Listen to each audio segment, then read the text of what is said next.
Alchemy Rediscovered and Restored. By Archibald Cockren. The Smaragdine Tables of Hermes Trismegistus.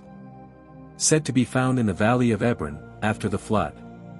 1. I speak not fiction, but what is certain and most true. 2.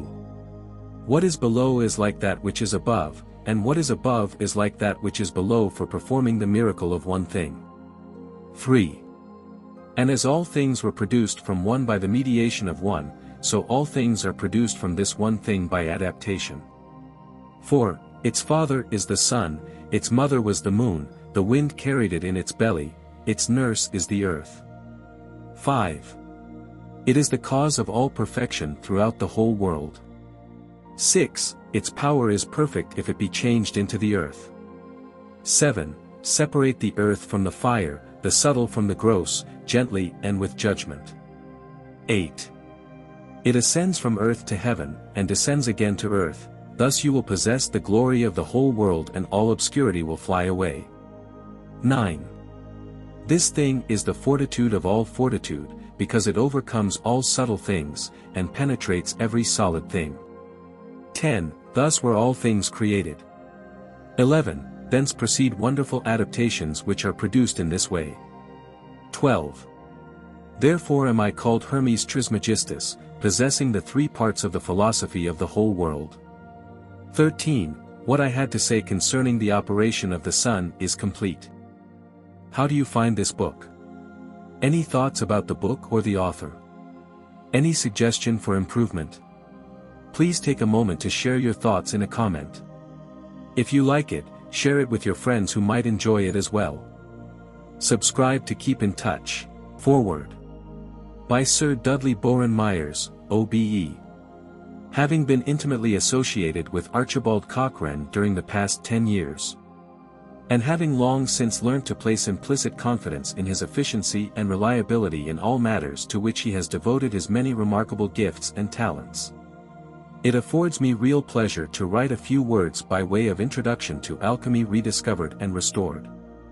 In this book he tells of the sensational work which he has accomplished in once more bringing to light, and to the service of humanity, secrets which baffled the majority of scientists of all ages, and which, for several centuries, have been buried in a grave of doubt and skeptical tradition.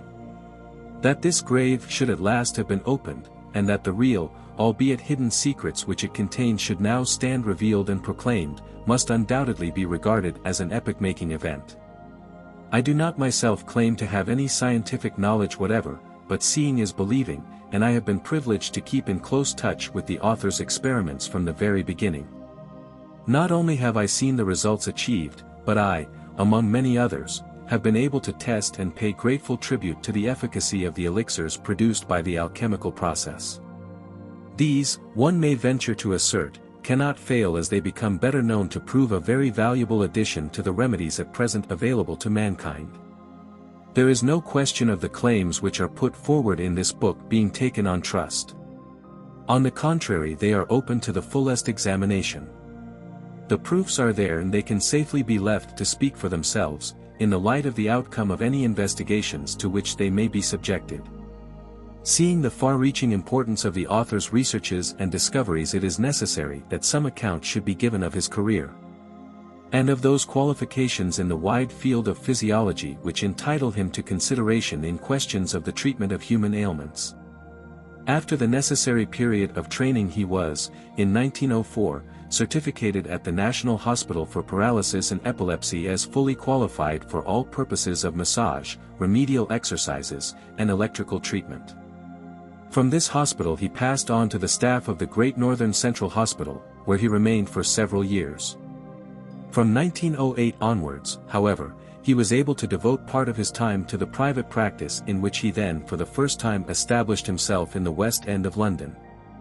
This practice had necessarily to be given up during the war. The years 1915 and 1916 found him in complete charge of all electrical, massage, manipulative, and remedial exercises at the Russian Hospital for British Officers in South Audley Street, London. This hospital, it may be stated, was opened by the Russian nobility resident in London, and was wholly maintained by Russian money. From there he passed on in a similar capacity, 1917 to -18, to the prisoners of war hospital. He was at the same time attached to the Millbank Military Hospital. In 1918, he was transferred to the Australian Army, and was on the Peace Conference staff of the Australian Prime Minister in 1919. Since then, that is to say for the past 20 years, he has been in permanent private practice in the West End of London. For over 20 years he has been a keen student of the sciences of metallurgy, chemistry, and bacteriology.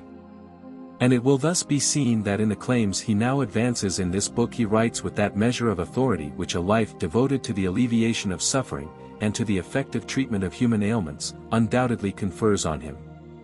It is given to few men to make such momentous discoveries as have rewarded his persistent work and patience. His work has, indeed, to my knowledge, often been pursued under conditions of great difficulty and disappointment. May what he has accomplished in the interests of science and of the human race bring him the reward which he deserves, the reward of general recognition and appreciation of the results achieved. Dudley B. Myers. 1. Beginnings of Alchemy. To most of us the word alchemy calls up the picture of a medieval and slightly sinister laboratory in which an aged, black-robed wizard brooded over the crucibles and alembics that were to bring within his reach the philosopher's stone, and with that discovery the formula for the elixir of life and the transmutation of metals. But one can scarcely dismiss so lightly the science or art, if you will, which won to its service the lifelong devotion of men of culture and attainment from every race and clime over a period of hundreds, or, indeed, thousands, of years. For the beginnings of alchemy are hidden in the mists of time. Such a science is something far more than an outlet for a few eccentric old men in their dotage. What was the motive behind the constant strivings, the never-failing patience in the unraveling of the mysteries?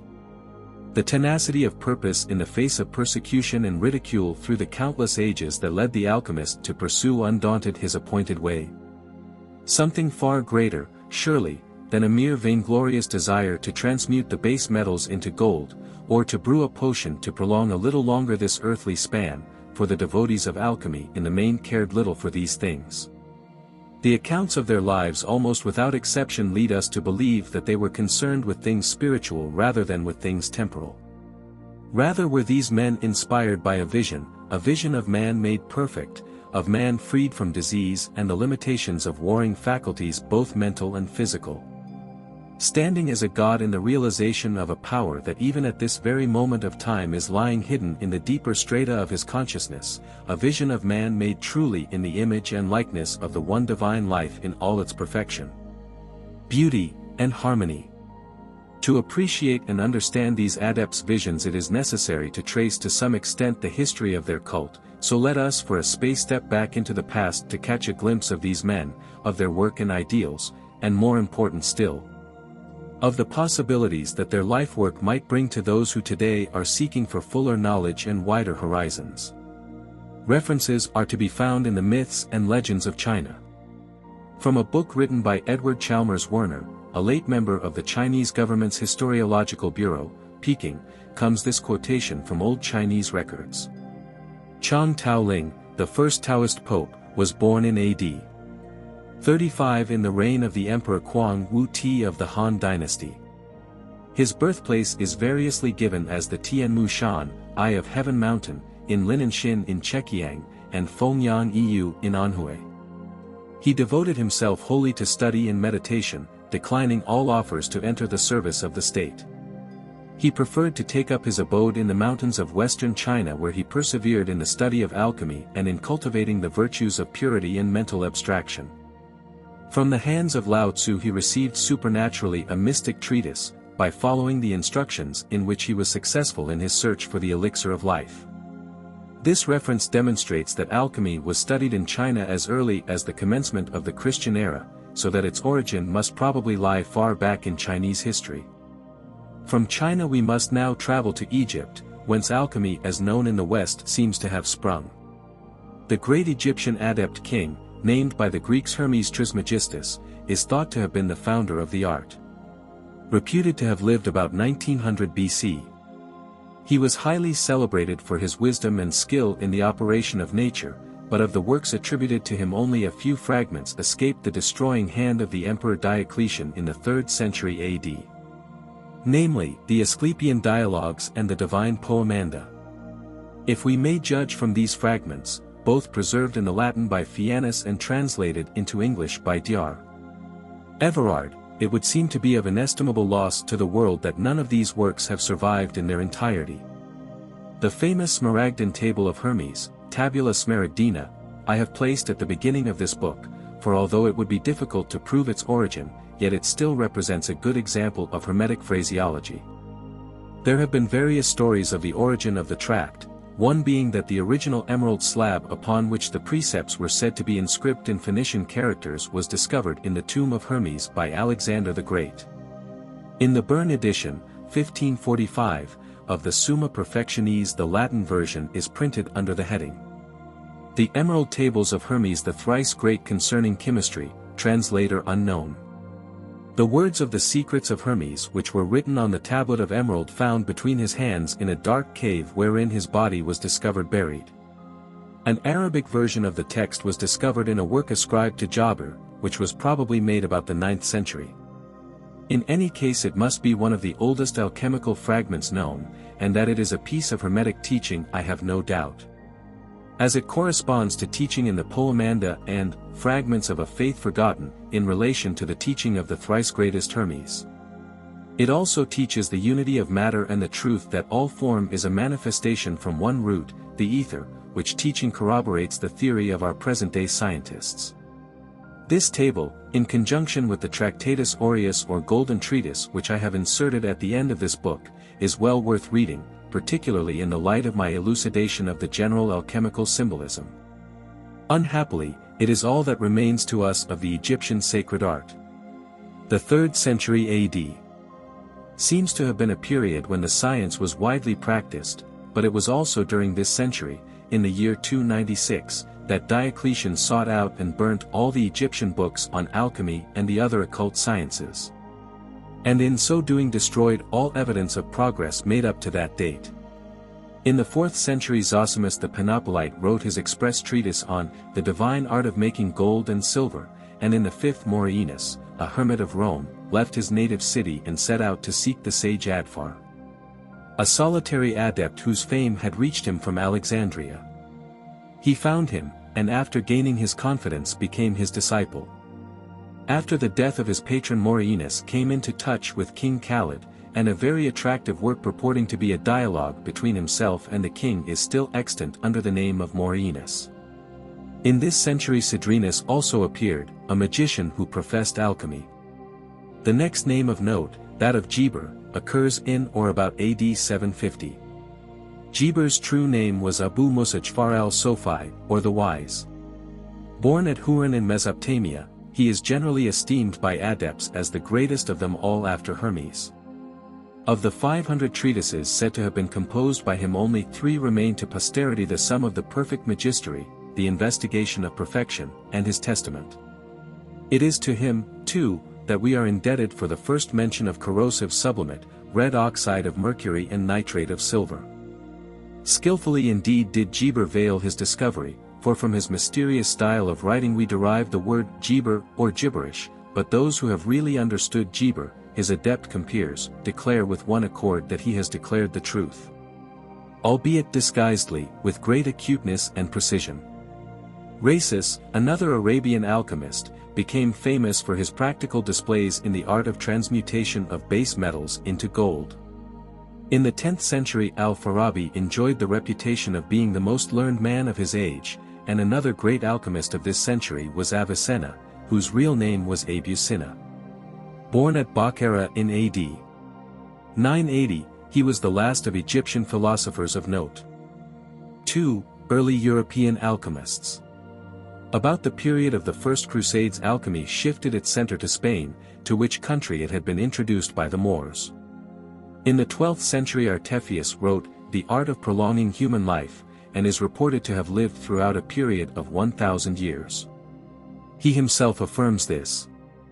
I, Artephius, having learnt all the art in the book of Hermes, was once as others, envious, but having now lived 1,000 years or thereabouts, which 1,000 years have already passed over me since my nativity. By the grace of God alone, and the use of this admirable quintessence, as I have seen, through this long space of time, that men have been unable to perfect the same magistery on account of the obscurity of the words of the philosophers.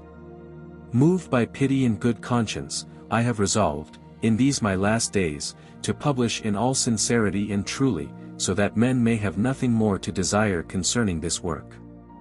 I except one thing only, which is not lawful that I should write, because it can be revealed truly only by God, or by a master. Nevertheless, this likewise may be learned from this book, provided one be not stiff-necked and have a little experience. Of the 13th century literature, a work called Tesoro was attributed to Alfonso, King of Castile in 1272, William de Loris wrote Le Roman de Rose in about 1282, assisted by Jean de Meung, who also wrote The Remonstrance of Nature to the Wandering Alchemist, and The Reply of the Alchemist to Nature. Peter Diapona, born near Padua in 1250, wrote several books on magic, and was accused by the Inquisition of possessing 7 spirits, each enclosed in a crystal vessel, who taught him the 7 liberal arts and sciences. He died upon the rack.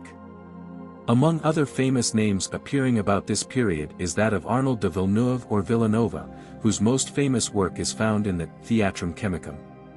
He studied medicine in Paris, but was also a theologian and alchemist. Like his friend, Peter Diapona, he was thought to obtain his knowledge from the devil and was charged by many with magical practices. Although he did not himself fall into the hands of the Inquisition, his books were condemned to be burnt in Tarragona by that body on account of their heretical content. For Villanova maintained that works of faith and charity were more acceptable in the eyes of God than the sacrificial mass. The authority of Albertus Magnus, 1234–1314, is undoubtedly to be respected, since he renounced all material advantages to devote the greater part of a long life to the study of philosophy in the seclusion of a cloister. When Albertus died, his fame descended to his sainted pupil Aquinas, who in his Thesaurus Alchemy, to his friend the abbot Reginald, speaks openly of the successes of Albertus and himself in the art of transmutation. Raymond Lully is one of the alchemists about whose life there is so much conflicting evidence that it is practically certain that his name was used as a cover by a second adept either at the same or a later period. He was probably born in Majorca about 1235, and after a somewhat dissolute youth, he was induced, apparently by the tragic termination of an unsuccessful love affair, to turn his thoughts to religion. He became imbued with a burning desire to spread the gospel among the followers of Muhammad, and to this end devoted years to the study of Mohammedan writings, the better to refute the Moslem teachings. He traveled widely, not only in Europe, but in Africa and Asia, where his religious zeal nearly cost him his life on more than one occasion. He is said to have become acquainted with Arnold de Villanova and the universal science somewhat late in life, when his study of alchemy and the discovery of the philosopher's stone increased his former fame as a zealous Christian. According to one story, his reputation eventually reached John Kramer, abbot of Westminster at the time, who after working at alchemy for 30 years, had still failed to achieve his aim, the philosopher's stone. Kramer therefore sought out Lully in Italy, and having gained his confidence, persuaded him to come to England, where he introduced him to Edward II. Lully, being a great champion of Christendom, agreed to transmute base metals into gold on condition that Edward carried on the Crusades with the money. He was given a room in the Tower for his work, and it is estimated that he transmuted £50,000 worth of gold. After a time, however, Edward became avaricious, and to compel Lully to carry on the work of transmutation made him prisoner, although with Kramer's aid he was able to escape from the Tower and return to the continent. Records state that he lived to be 150 years of age and was eventually killed by the Saracens in Asia. At that age he is reputed to have been able to run and jump like a young man. The enormous output of writings attributed to Lully, they total about 486 treatises on a variety of subjects ranging from grammar and rhetoric to medicine and theology, also seems to suggest that the name Lully was merely a pseudonym. It was about this time that the science fell into grave disrepute. For the alchemists claimed to transmute metals offered great possibilities to any rogue with sufficient plausibility and lack of scruple to exploit the credulity or greed of his fellow men. And there proved to be no lack either of charlatans or victims. Rich merchants and others greedy for gain were induced to entrust to the alleged alchemists gold, silver, and precious stones which they lost in the hope of getting them multiplied. And Acts of Parliament were passed in England and Pope's bulls issued over Christendom to forbid the practice of alchemy on pain of death. Although Pope John XXII is said to have practiced the art himself and to have enriched the public treasury by this means. In the 14th century lived the two Isaacs Hollandus, father and son, Dutch adepts, who wrote De Triplici Ordinari ex Aliris et Lapidis Theoria, and Mineralia opera su de Lapide Philosophico. The details of their operations on metals are the most explicit that have been given, and because of this very lucidity have been discounted. John Redd, for instance, professor of chemistry, in his Prelude to Chemistry, an outline of alchemy, dismisses the writing of the Hollandus pair in a few words, possibly because their clarity of detail led him to suspect a blind. Alas, how blind sometimes are our experts themselves. 3. The story of Nicholas Flamel.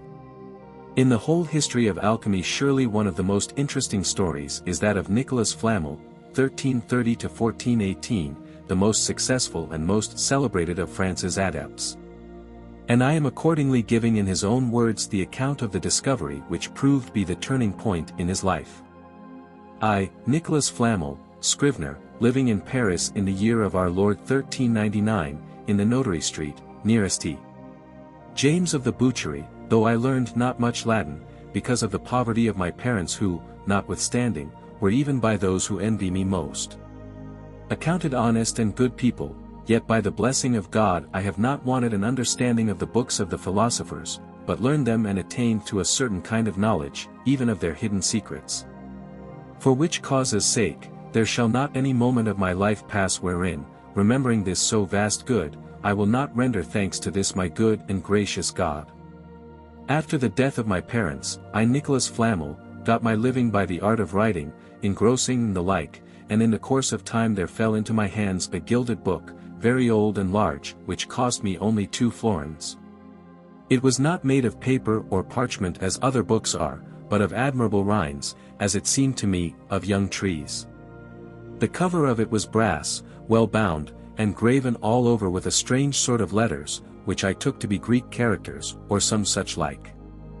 This I know, that I could not read them.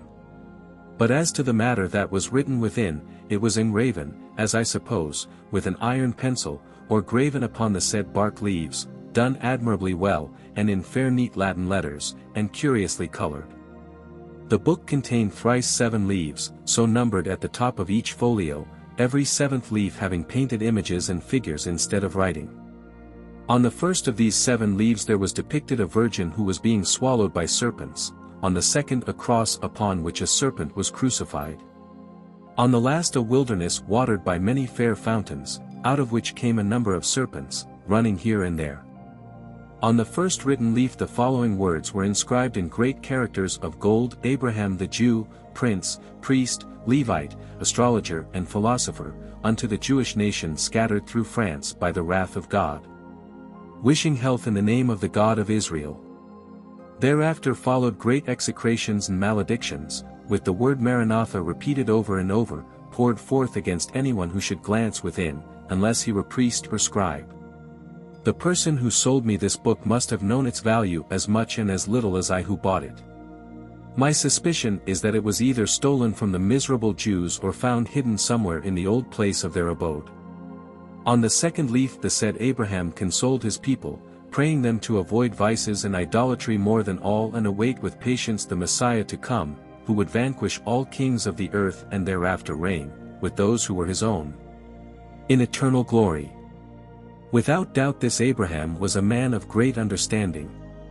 On the third and rest of the written leaves he taught them the transmutation of metals in plain words, to help his captive nation in paying tribute to Roman emperors and for other objects which I shall not disclose. He painted the vessels on the margin, discovered the colors, with all the rest of the work, but concerning the prime agent he uttered no word, advising them only that he had figured and emblazoned it with great care in the fourth and fifth leaves. But all his skill notwithstanding, no one could interpret the designs unless he was far advanced in Jewish Kabbalah and well studied in the book of the philosophers. It follows that the fourth and fifth leaves were also without writing but full of illuminated figures exquisitely designed. On the obverse of the fourth leaf there was shown a young man with winged feet having in his hand a caducean rod, encompassed by two serpents, and with this he strode upon a helmet which covered his head. I took him to represent the Greek god Mercury.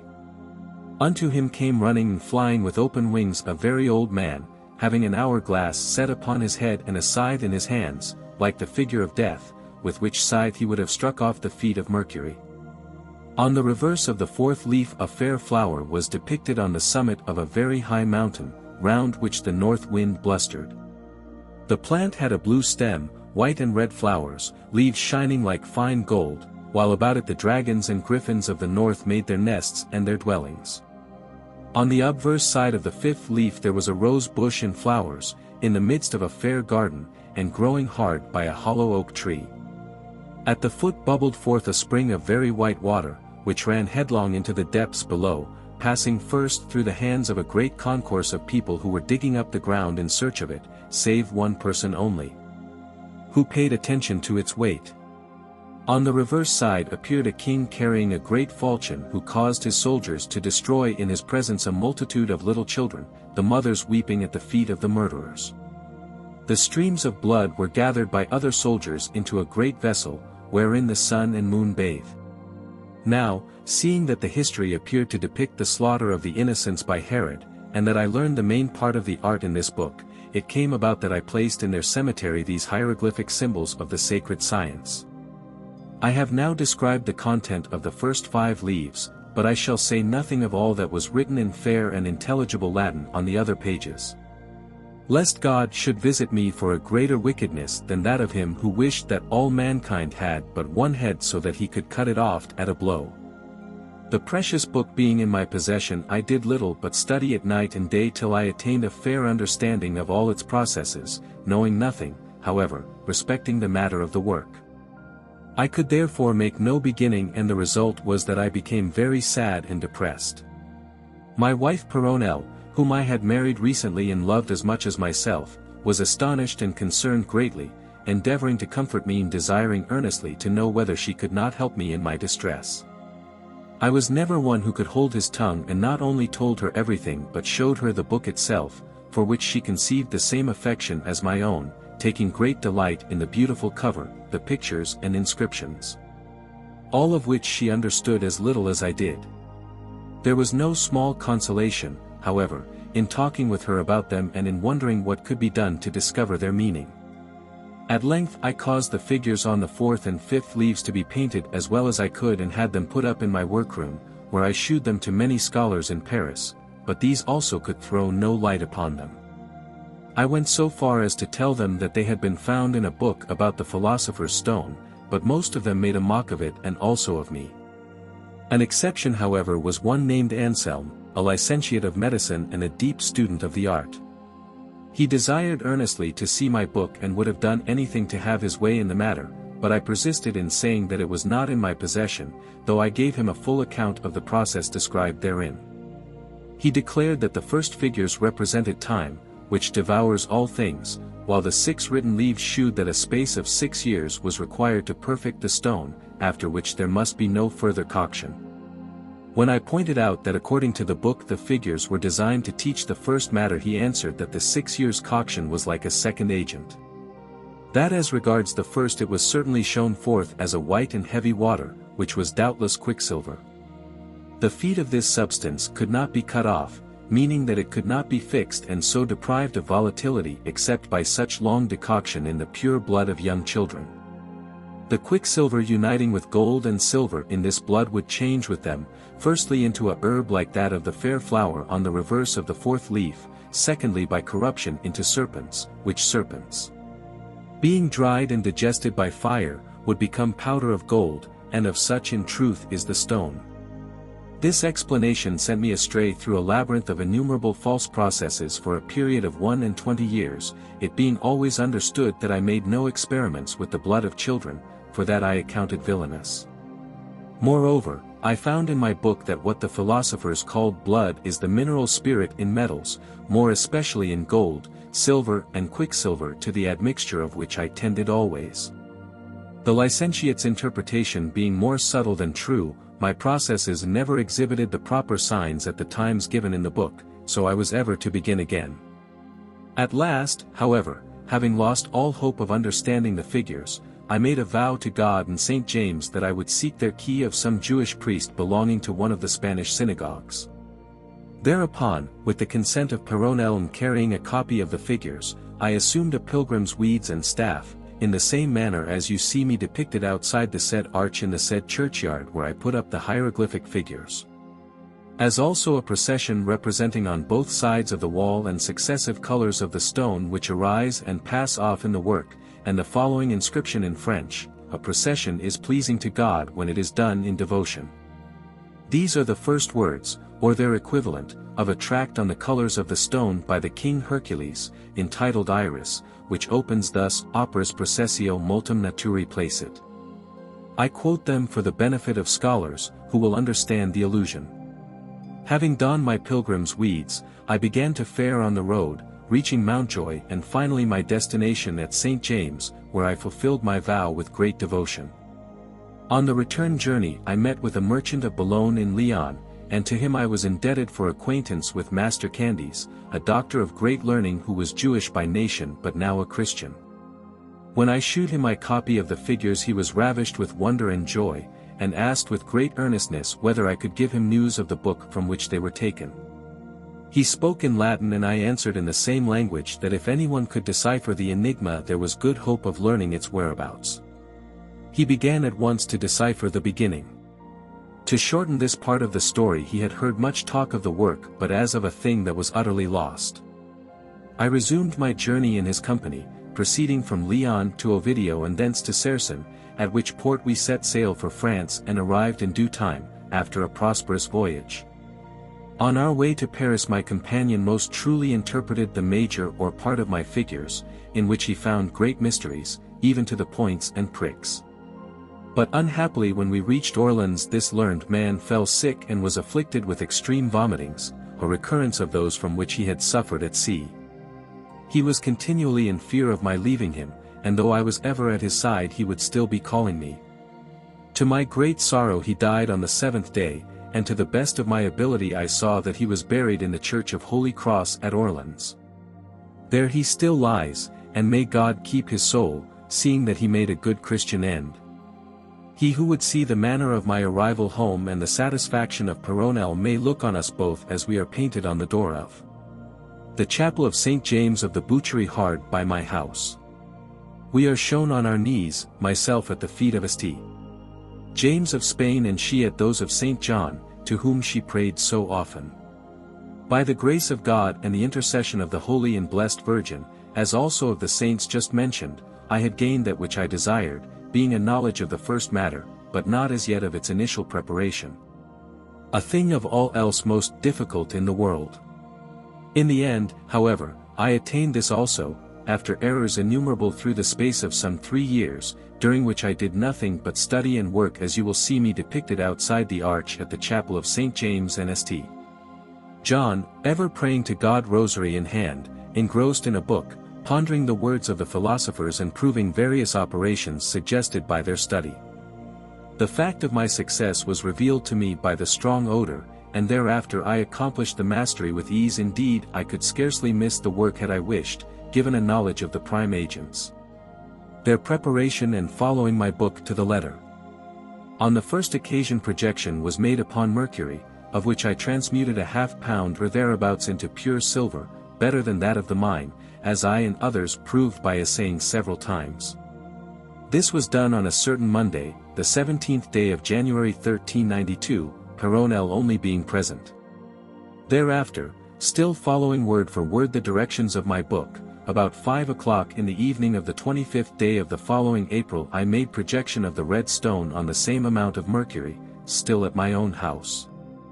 Péronel and no other with me, and it was duly transmuted into the same quantity of pure gold, much better than that of the ordinary metal, softer and more pliable. I speak in all truth. I have made it 3 times, with the aid of Péronel, for she helped me in all my operations and understood the subject as well as myself. She could have done it alone without doubt, had she desired, and would have brought it to the same term. The first occasion gave me all that I needed, but I took great delight in contemplating the wonderful works of nature within the vessels. And to signify that I made 3 transmutations, you have only to look at the arch and the 3 furnaces depicted thereupon, answering to those which served in our operations. For a considerable time I was in no little anxiety lest Péronel should prove unable to conceal her happiness and should let fall some words among her kinsfolk concerning our great treasure. I judged of her joy by my own, and great joy, like great sorrow, is apt to diminish caution. But the Most High God in His goodness had not only granted me the blessing of the stone, He had given me a chaste and prudent wife, herself endowed with reason, qualified to act reasonably, and more discreet and secret than other women are for the most part. Above all, she was very devout, and having no expectations of children, for we were now advanced in years, she began like myself to think of God and to occupy herself with works of mercy. Before I wrote this commentary, which was towards the end of the year 1413, after the passing of my faithful companion, whom I shall lament all the days of my life, she and I had already founded and endowed 14 hospitals, had built 3 chapels and provided 7 churches with substantial gifts and revenues, as well as restoring their cemeteries. Nicholas Flamel died eventually in 1415 at the age of 116 years.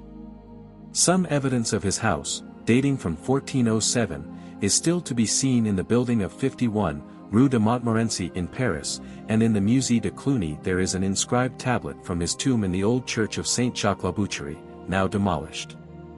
This tablet, which is quite unique, had an interesting and somewhat checkered career.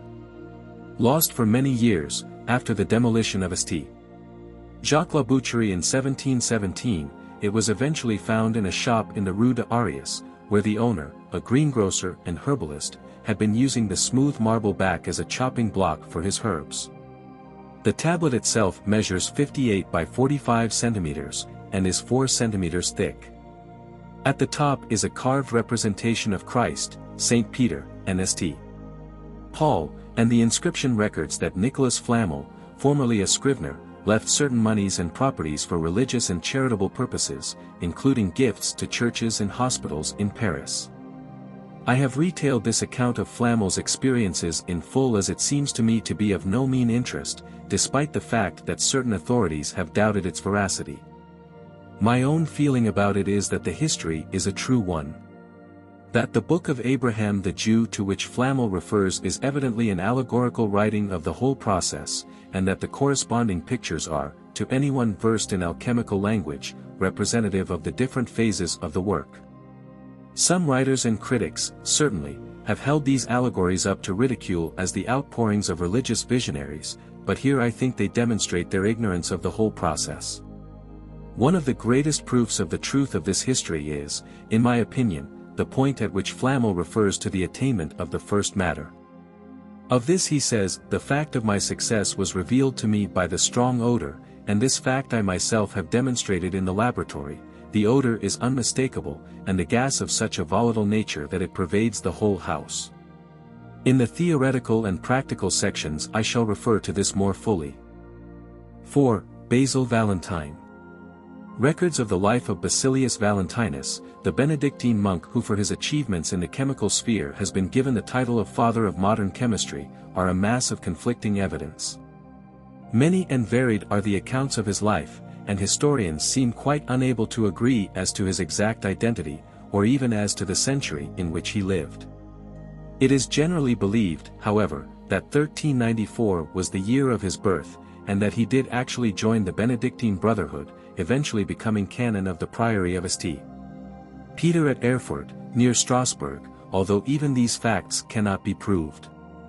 Whatever his identity, Basil Valentine was undoubtedly a great chemist, and the originator of many chemical preparations of the first importance.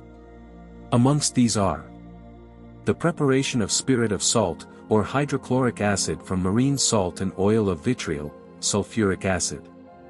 The extraction of copper from its parietes, sulfur, by transforming it firstly into copper sulfate.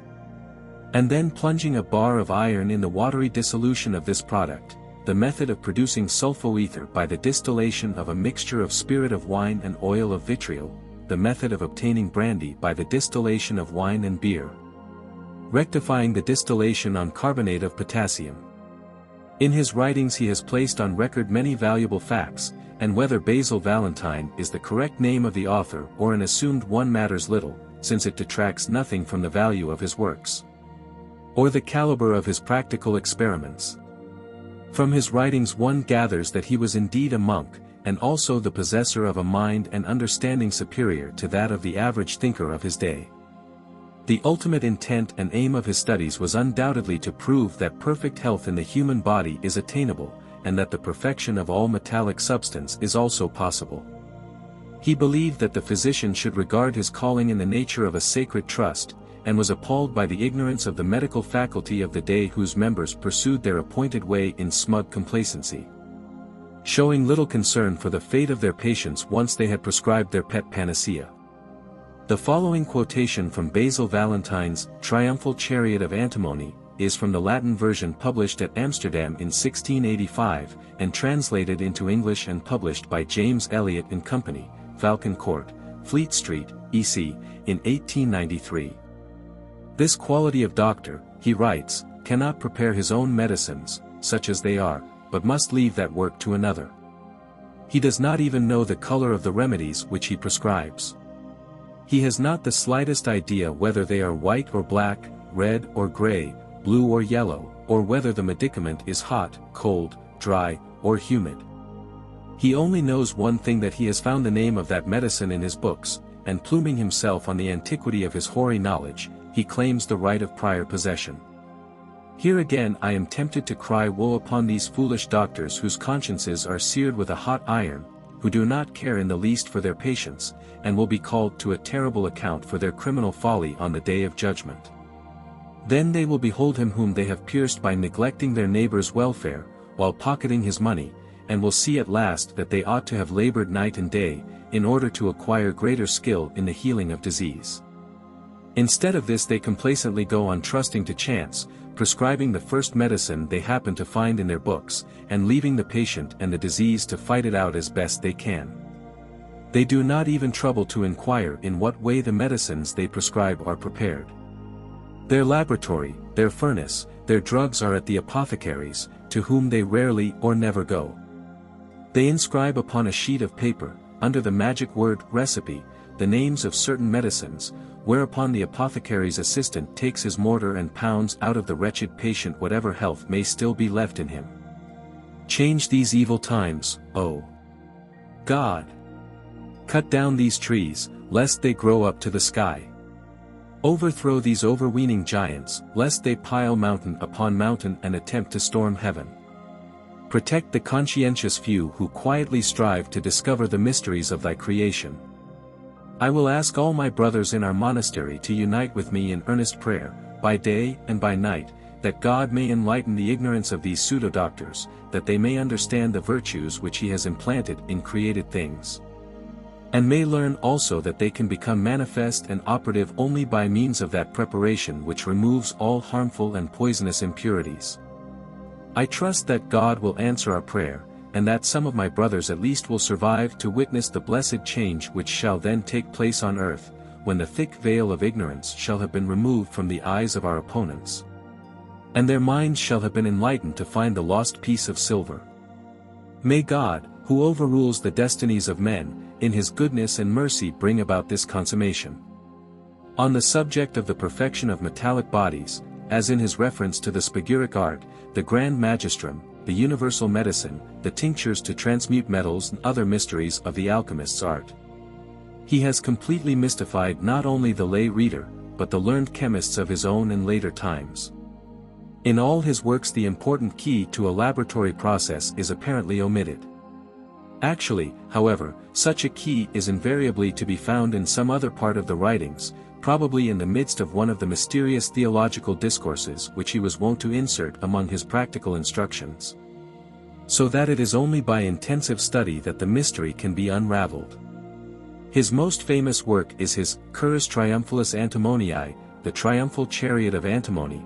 It has been translated into German, French, and English, and has done more to establish his reputation as a chemist than any other.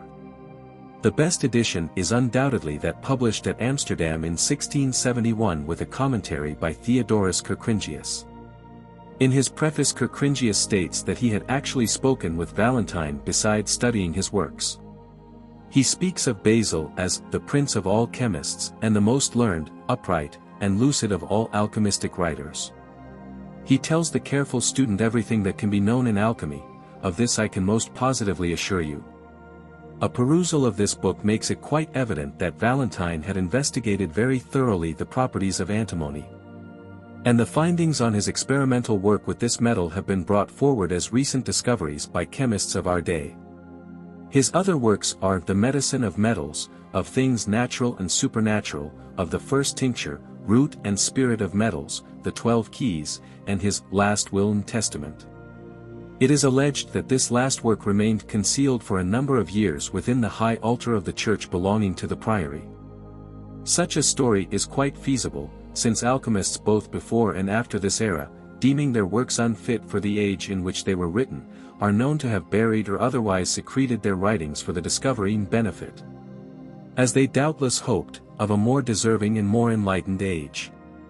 Such manuscripts would very often not be discovered for several generations after the death of the author. In view of his other outstanding achievements as a chemist of great ability, it seems not illogical to suppose that Valentine's universal method of medicine should be capable of achieving as great a measure of success as his other somewhat more prosaic discoveries. 5. Paracelsus. Aurelius Philippus Theophrastor Bobaster von Hohenheim, immortalized as Paracelsus, was born in 1493. He was the son of a physician of repute, who has been described as a Grand Master of the Teutonic Order, and it was from him that Paracelsus took his first instruction. At the age of 16 he entered the university at Bâle, where he applied himself to the study of alchemy, surgery, and medicine. With the science of alchemy he was already acquainted, having previously studied the works of Isaac Hollandus, whose writings roused in him the ambition to cure disease by medicine superior to the material at that time in use.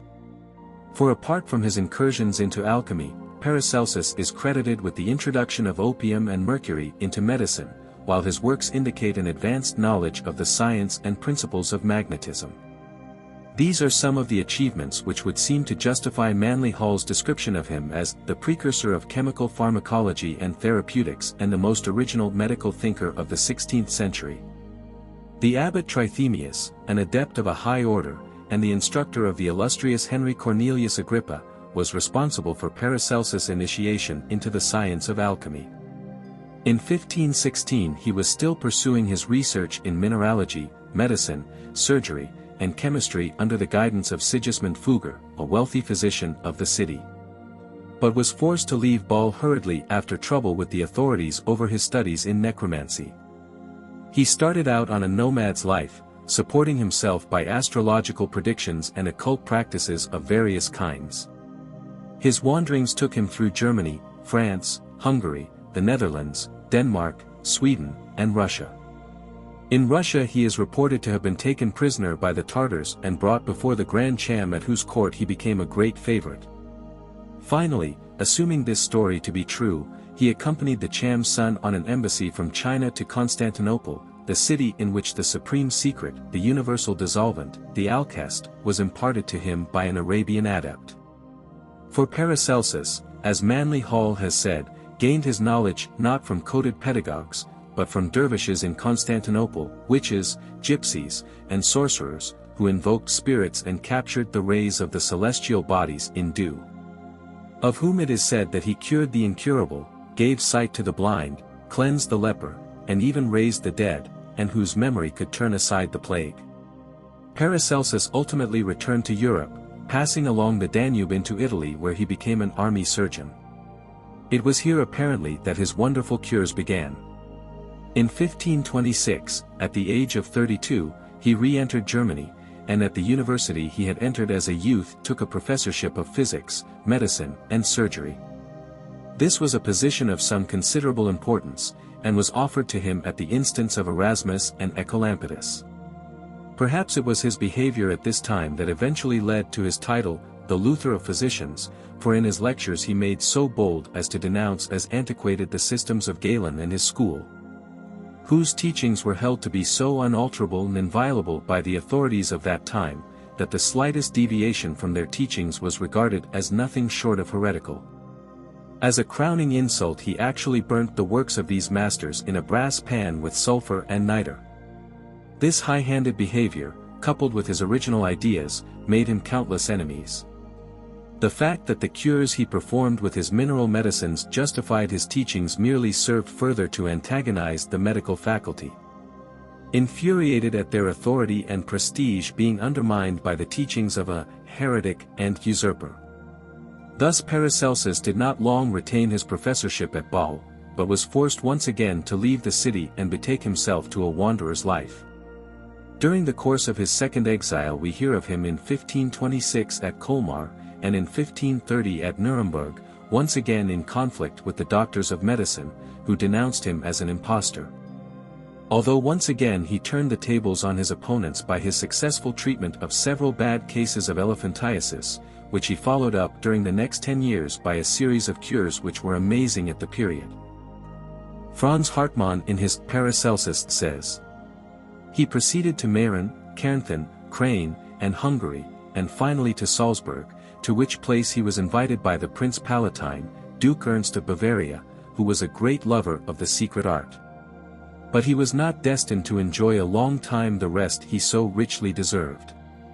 He died in 1541 after a short sickness in a small room at the White Horse Inn near the quay, and his body was buried in the graveyard of Saint Sebastian. One writer supposes the event to have been accelerated by a scuffle with assassins in the pay of the Orthodox medical faculty, but there is no actual foundation for this story. Not one of his biographers seems to have found anything remarkable in the fact that at 16 years of age Paracelsus was already well acquainted with alchemical literature. Even allowing for the earlier maturity of a man in those times, he must still have been something of a phenomenon in mental development. Certain it is that few of his contemporaries either could or would grasp his teachings, and his consequent irritation and arrogance in the face of their stupidity and obstinacy is scarcely to be wondered at. Although he numbered so many enemies among his fellow physicians, he also had his disciples, and for these no praise was too high for him.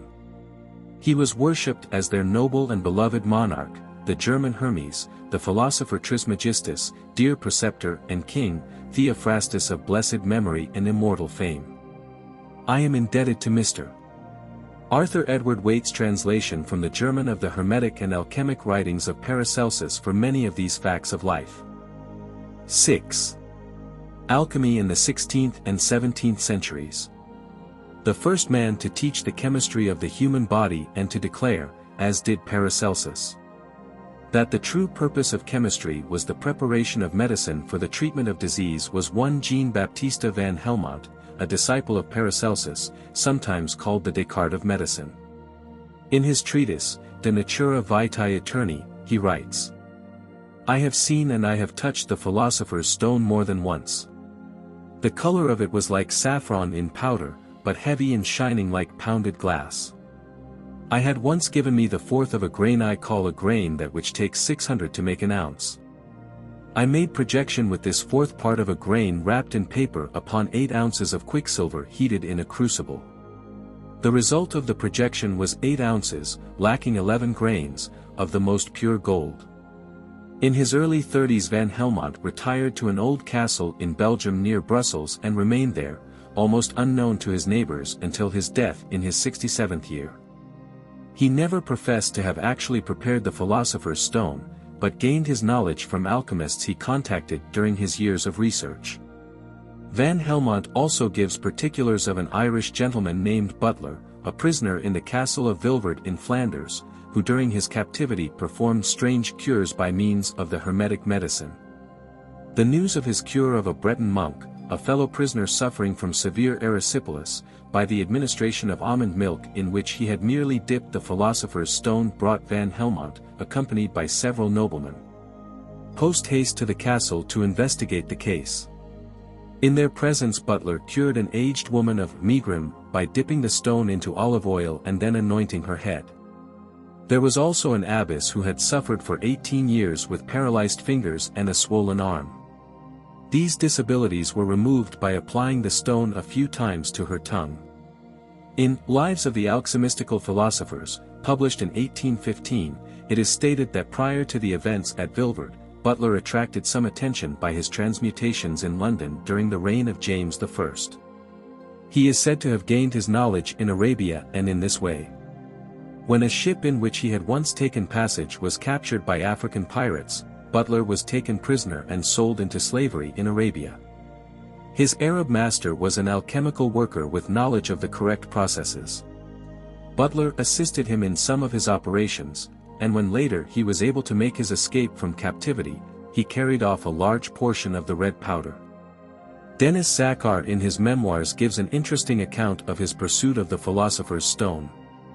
At the age of 20 he set out to Bordeaux to undertake a college curriculum, and hence to Toulouse for a course of law. In this town he made the acquaintance of some students in possession of a number of alchemical books. It seems that at this time there was a craze for alchemical experiments among the students of Paris and other French towns, and this craze caught Zachary's imagination. His law studies were forsaken and his experiments in alchemy began. On his parents' death, having expended all his money on this new love of his, he returned home and from their estate raised further money to continue his research. For 10 years, according to his own statement, after experiments of all sorts and meetings with countless men with a method to sell, he sat down to study carefully the writings of the philosophers on the subject. And states that it was Raymond Lully's Testament, Codicil, and Epistle addressed to King Robert that gave him the key to the secret. From the study of this book and the Grand Rosary of Arnold de Villeneuve, he formulated a plan entirely different from any he had previously followed. After another 15 months of toil, he says, I beheld with transport the evolution of the 3 successive colors which testify to the true work. It came finally at Eastertide. I made a projection of my divine powder on quicksilver, and in less than an hour it was converted into fine gold. God knows how joyful I was, how I thanked him for this great grace and favor, and prayed for his Holy Spirit to pour yet more light upon me that I might use what I had attained only to his praise and honor. In his one writing entitled Opusculum Chemicum, he gives his own personal narrative and states that the art is the gift of God alone. The methods and possibilities of the transmutation of metals and the tincture as a medicine are also considered. There is also the evidence of John Frederick Helvetius, as testified in 1666. He made claim to be an adept, but received the powder of transmutation from another. He writes, on December 27, 1666, and in the forenoon, there came a certain man to my house who was unto me a complete stranger, but of an honest, grave and authoritative mien, clothed in a simple garb like that of a Mennonite. He was of middle height, his face was long and slightly pockmarked, his hair was black and straight, his chin close-shaven, his age about 43 or 44, and his native place North Holland, so far as I could make out. After we had exchanged salutations, he inquired whether he might have some conversation with me. It was his idea to speak of the pyrotechnic art, as he had read one of my tracts, being that directed against the sympathetic powder of Sir Kenelm Digby, in which I implied a suspicion whether the great arcanum of the sages was not after all a gigantic hoax. He took therefore this opportunity of asking if indeed I could not believe that such a grand mystery might exist in the nature of things, being that by which a physician could restore any patient whose vitals were not irreparably destroyed. My answer allowed that such a medicine would be a most desirable acquisition for any doctor and that none might tell how many secrets there may be hidden in nature. But that as for me, though I had read much on the truth of this art, it had never been my fortune to meet with a master of alchemical science. I inquired further whether he was himself a medical man, since he spoke so learnedly about the universal medicine, but he disclaimed my suggestion modestly, describing himself as a brass founder who had always taken great interest in the extraction of medicines from metals by means of fire. After some further talk, the artist Elias for he it was addressed me thus. Seeing that you have read so much in the writings of the alchemists concerning the stone, its substance, color, and wonderful effects, may I be allowed to question whether you have yourself prepared it? On my answering him in the negative, he took from his bag an ivory box of cunning workmanship in which there were 3 large pieces of a substance resembling glass or pale sulfur, and informed me that here was enough of the tincture to produce 20 tons of gold. When I held the treasure in my hands for some 15 minutes listening to an account of its curative properties, I was compelled to return it, not without a certain degree of reluctance. After thanking him for his kindness, I asked why it was that his tincture did not display that ruby color which I had been taught to regard as characteristic of the philosopher's stone. He replied that the color made no difference and that the substance was sufficiently mature for all practical purposes. He refused somewhat brusquely my request for a piece of his substance, were it no larger than a coriander seed, adding in a milder tone that he could not do so for all the wealth which I possessed. Not indeed on account of its preciousness, but for another reason, that it was not lawful to divulge. Indeed, if fire could be destroyed by fire, he would cast it rather into the flames. Then after a little consideration he asked whether I could not shew him into a room at the back of the house, where we should be less liable to observation. Having led him into the state parlor, he requested me to produce a gold coin, and while I was finding it he took from his breast pocket a green silk handkerchief wrapped about 5 medals, the gold of which was infinitely superior to that of my own money.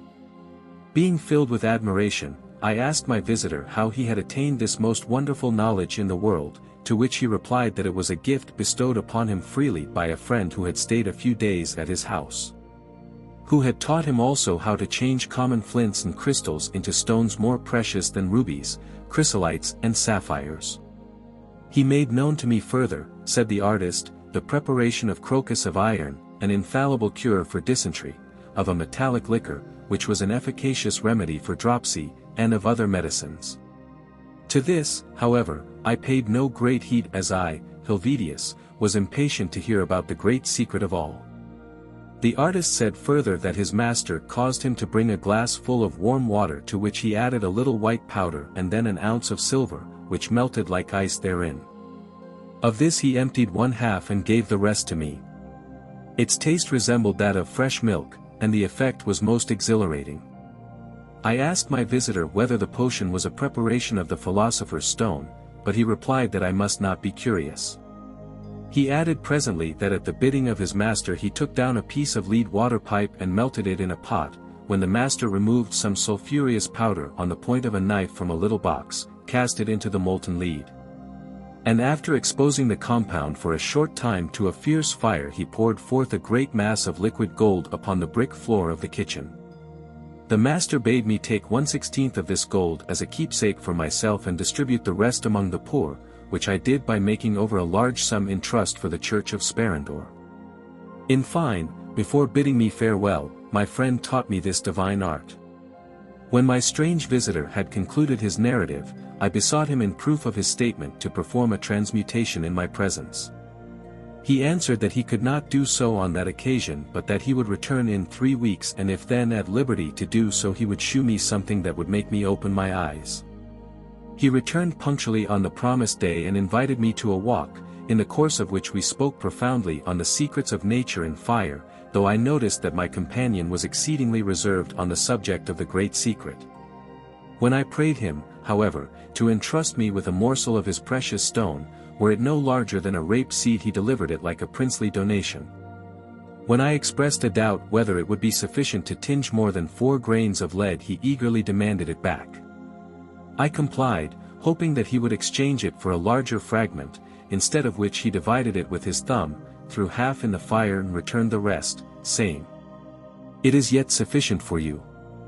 The narrative goes on to state that on the morrow Helvetius prepared 6 drams of lead, melted it in a crucible, and cast on the tincture. There was a hissing sound and a slight effervescence, and after 15 minutes Helvetius found that the lead had been transformed into the finest gold, which on cooling glittered and shone as gold indeed. A goldsmith to whom he took this declared it to be the purest gold that he had ever seen and offered to buy it at 50 florins the ounce. Amongst others the master of the mint came to examine the gold and asked that a small part might be placed at his disposal for examination. Being put through the tests with aquafortis and antimony, it was pronounced pure gold of the finest quality.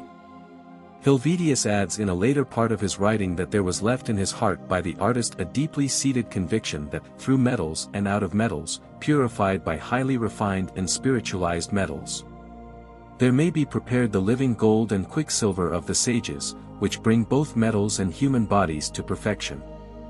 In the Helvetius tract is also testimony of Kuffel and of his conversion to a belief in alchemy as the result of an experiment which he had been able to perform himself. Although no indication is given of the source from which he obtained his powder of projection. Secondly, there is an account of a silversmith named Grill, who in the year 1664 at the city of The Hague, converted a pound of lead partly into gold and partly into silver, using a tincture received from a certain John Caspar Noetner. This projection was made in the presence of many witnesses, and Helvetius himself examined the precious metals obtained from the operation. In 1710 Sigmund Richter published his Perfect and True Preparation of the Philosophical Stone under the auspices of the Rosicrucians. Another representative of the Rosy Cross was the mysterious Lascaris, a descendant of the royal house of Lascaris, an old Byzantine family, who spread the knowledge of the Hermetic art in Germany during the 18th century. Lascaris affirmed that when unbelievers beheld the amazing virtues of the stone they would no longer be able to regard alchemy as a delusive art. He appears to have performed transmutation in different parts of Germany and then to have disappeared into the blue and so out of history. 7. English alchemists. In England the first known alchemist was Roger Bacon, a scholar of outstanding attainment, who was born in Somersetshire in 1214. He made extraordinary progress even in his boyhood studies, and on reaching the required age joined the Franciscan order. From Oxford he passed on to Paris where he studied medicine and mathematics. On his return to England he applied himself to the study of philosophy and languages, with such success that he wrote grammars of the Latin, Greek, and Hebrew tongues. Although Bacon has been described as a physician rather than a chemist, we are indebted to him for many scientific discoveries. He was almost the only astronomer of his time and in this capacity rectified the Julian calendar which, although submitted to Pope Clement IV in 1267, was not put into practice until a later papacy. He was responsible also for the physical analysis of convex glasses and lenses, the invention of spectacles and achromatic lenses, and if not for the actual construction, at any rate for the theory of the telescope. As a student of chemistry he called attention to the chemical role played by air in combustion, and having carefully studied the properties of saltpetre, taught its purification by dissolution in water and by crystallization. From certain of his letters we may learn that Bacon anticipated most of the achievements of modern science. He maintained that vessels might be constructed which would be capable of navigation without rowers, and which, under the direction of a single man, could travel through the water at a speed hitherto undreamt of. He also predicted that it would be equally possible to construct cars which might be set in motion with marvelous rapidity, independently of horses and other animals, and flying machines which would beat the air with artificial wings. It is scarcely surprising that in the atmosphere of superstition and ignorance which reigned in Europe during the Middle Ages Bacon's achievements were attributed to his communication with devils, and that his fame spread through Western Europe not as a savant, but as a great magician. His great services to humanity were met with censure, not gratitude, and to the Church his teachings seemed particularly pernicious. She accordingly took her place as one of his foremost adversaries, and even the friars of his own order refused his writings a place in their library. His persecutions culminated in 1279 in imprisonment and a forced repentance of his labors in the cause of art and science. Amongst his many writings there are extant 2 or 3 works on alchemy from which it is quite evident that not only did he study and practice the science, but that he obtained his final objective, the philosopher's stone. Doubtless during his lifetime his persecutions led him to conceal carefully his practice of the Hermetic art and to consider the revelation of such matters unfit for the uninitiated. Truth, he writes, ought not to be shown to every ribald, for then that would become most vile which, in the hand of a philosopher, is the most precious of all things. Sir George Ripley, Canon of Burlington Cathedral, Yorkshire, placed alchemy on a higher level than many of his contemporaries by dealing with it as a spiritual and not merely a physical manifestation. He maintained that alchemy is concerned with the mode of our spirit's return to God who gave it. He wrote in 1471 his Compound of Alchemy with its dedicatory epistle to Edward IV. It is also reported of this Canon of Burlington that he provided funds for the Knights of St. John by means of the Philosopher's Stone. In the 16th century Pierce, the Black Monk, wrote on the elixir the following. Take earth of earth, earth's mother, water of earth, fire of earth and water of the wood. These are to lie together and then be parted. Alchemical gold is made of 3 pure souls, purged as crystal. Body, soul, and spirit grown into a stone, wherein there is no corruption, this is to be cast on mercury and it shall become most worthy gold. Other works of the 16th century include Thomas Charnock's Breviary of Philosophy and the Addendumenta thereto, and Enigma, in 1572. He also wrote a memorandum in which he states that he attained the transmuting powder when his hairs were white. In the 16th century also lived Edward Kelly, born 1555. He seems to have been an adventurer, and is reputed to have lost his ears at Lancaster on an accusation of producing forged title deeds. Whether this is true or not, the fact remains that Dr. D, a learned man of the Elizabethan era, was very interested in Kelly's clairvoyant visions, although it is difficult to determine whether Kelly really was a genuine seer since his life was such an extraordinary mixture of good and bad. In some way or other Kelly does appear to have come into possession of the red and white tinctures. Since Elias Ashmole printed at the end of Theatrum Chemicum Britannicum a tract entitled Sir Edward Kelly's Work and says, "'Tis generally reported that Dr. D and Sir Edward Kelly were so strangely fortunate as to find a very large quantity of the elixir in some part of the ruins of Glastonbury Abbey, which was so incredibly rich in virtue, being 1 upon 272,330, that they lost much in making projection by way of trial before they found out the true height of the medicine. How true that may be is a moot point, but it is a fact that in March 1583 the Count Palatine of Seradia, Prince of Poland, Adalbert Alask, while visiting the court of Queen Elizabeth, sought an acquaintance with Dr. D to discuss his experiments, in which he became so interested that he was accompanied by D and Kelly and their families on his return to Krakow. The prince took them from Krakow to Prague in anticipation of favors at the hand of the emperor, Rudolf II, but their attempt to get into touch with Rudolf was unsuccessful.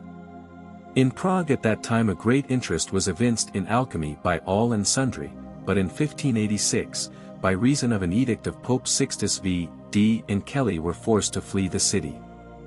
They finally found peace and plenty at the castle of Trebona in Bohemia as guests of Count Rosenberg, the emperor's viceroy in that country. During that time Kelly made projection of 1 minim on an ounce and a quarter of mercury and produced nearly an ounce of best gold, which gold was afterwards distributed from the crucible. In February 1588, following a breach between them, the two men parted, D making for England and Kelly for Prague, where Rosenberg had persuaded the emperor to quash the papal decree. Through the introduction of Rosenberg, Kelly was received and honored by Rudolf as one in possession of the great secret of alchemy. From him he received besides a grant of land and the freedom of the city, a councillorship of state and apparently a title, since he was known from that time forward as Sir Edward Kelly. These honors are evidence that Kelly had undoubtedly demonstrated to the emperor his knowledge of transmutation, but the powder of projection had now diminished, and to the emperor's command to produce it in ample quantities, he failed to accede, being either unable or unwilling to do so. As a result he was cast into prison at the castle of Perglitz near Prague where he remained until 1591, when he was restored to favor. He was interned a second time, however, and in 1595, according to chronicles, whilst attempting to escape from his prison, fell from a considerable height and was killed at the age of 40. In the 17th century lived Eugenius Philalethes or Thomas Vaughan. Vaughan came from Wales and his writings were regarded as an illustration of the purely spiritual mystery within the science of alchemy, but whatever the various interpretations put upon his work, Vaughan was undoubtedly endeavoring to show that alchemy was demonstratable in every phase of consciousness, physical, mental, and spiritual. His work, Lumen de Lumen, is an alchemical discourse and deals with his subject in the phases I have mentioned. His medicine is a spiritual substance inasmuch as it is the quintessence or the divine life manifesting through all form, both physical and spiritual. His gold is the philosophic gold of the physical world as well as the wisdom of the spiritual. His stone is the touchstone which transmutes everything and is again spiritual and physical, and the statement that the medicine can only be contained in a glass vessel signifies a tangible glass container as well as the purified body of the adept. Thomas Vaughan was a magus of the Rosicrucian order, and he knew and understood that the science of alchemy as such must manifest throughout all planes of consciousness. Irenaeus Philalethes, by reason of his very numerous writings, must be mentioned. There has been much discussion as to whether this was the name of another adept, or merely another pen name for Vaughan. Mr. Waite has attempted to prove to his satisfaction that they were two different men. Personally, I should attribute both names to Thomas Vaughan, but although the question of these authors' identity may make interesting debating material, it is of negligible importance from the standpoint adopted in this book. In his preface to the open entrance from the Collectanea Chymica, published by William Cooper in 1684, he gives testimony. I being an adept anonymous, a lover of learning, and a philosopher, decreed to write this little treatise of medicinal, chemical and physical secrets in the year of the world's redemption 1645, in the 23rd year of my age, that I may pay my duty to the sons of art, that I might appear to other adepts as their brother and equal. Now therefore I presage that not a few will be enlightened by these my labors. These are no fables, but real experiments which I have made and know, as every other adept will conclude by these lines. In truth, many times I laid aside my pen, designing to forbear from writing, being rather willing to have concealed the truth under a mask of envy, but God compelled me to write, in him I could in no wise resist. Who alone knows the heart, and unto whom be glory forever. I believe that many in this last age of the world shall be rejoiced with the great secret because I have written so faithfully, leaving of my own will nothing in doubt for a young beginner. I know many already who possess it in common with myself, and am persuaded that I shall yet be acquainted in the immediate time to come. May God's most holy will be done therein. I acknowledge myself all unworthy of bringing those things about, but in such matters I submit in adoration to him, to whom all creation is subject, who created all to this end, and having created, preserves them. He then goes on to give an account of the transmutation of metals into silver and gold, and also of the fact that the medicine administered to some at the point of death affected their miraculous recovery. Of one occasion he writes, "On a time in a foreign country I would have sold so much pure silver worth 600 pounds, but although I was dressed like a merchant they said unto me presently that the said metal was made by art. When I asked their reasons it was answered, we know the silver that comes from England, Spain, and other places, but this is none of these kinds." On hearing this I withdrew suddenly, leaving the silver behind me as well as its price and never returning. Again he remarks, "I have made the stone, I do not possess it by theft but by the gift of God. I have made it and daily have it in my power, having formed it often with my own hands. I write the things that I know." In the last chapter of the open entrance is his message to those who have attained the goal. He who hath once, by the blessing of God, perfectly attained this art. I know not what in the world he can wish but that he may be free from all snares of wicked men so as to serve God without distraction.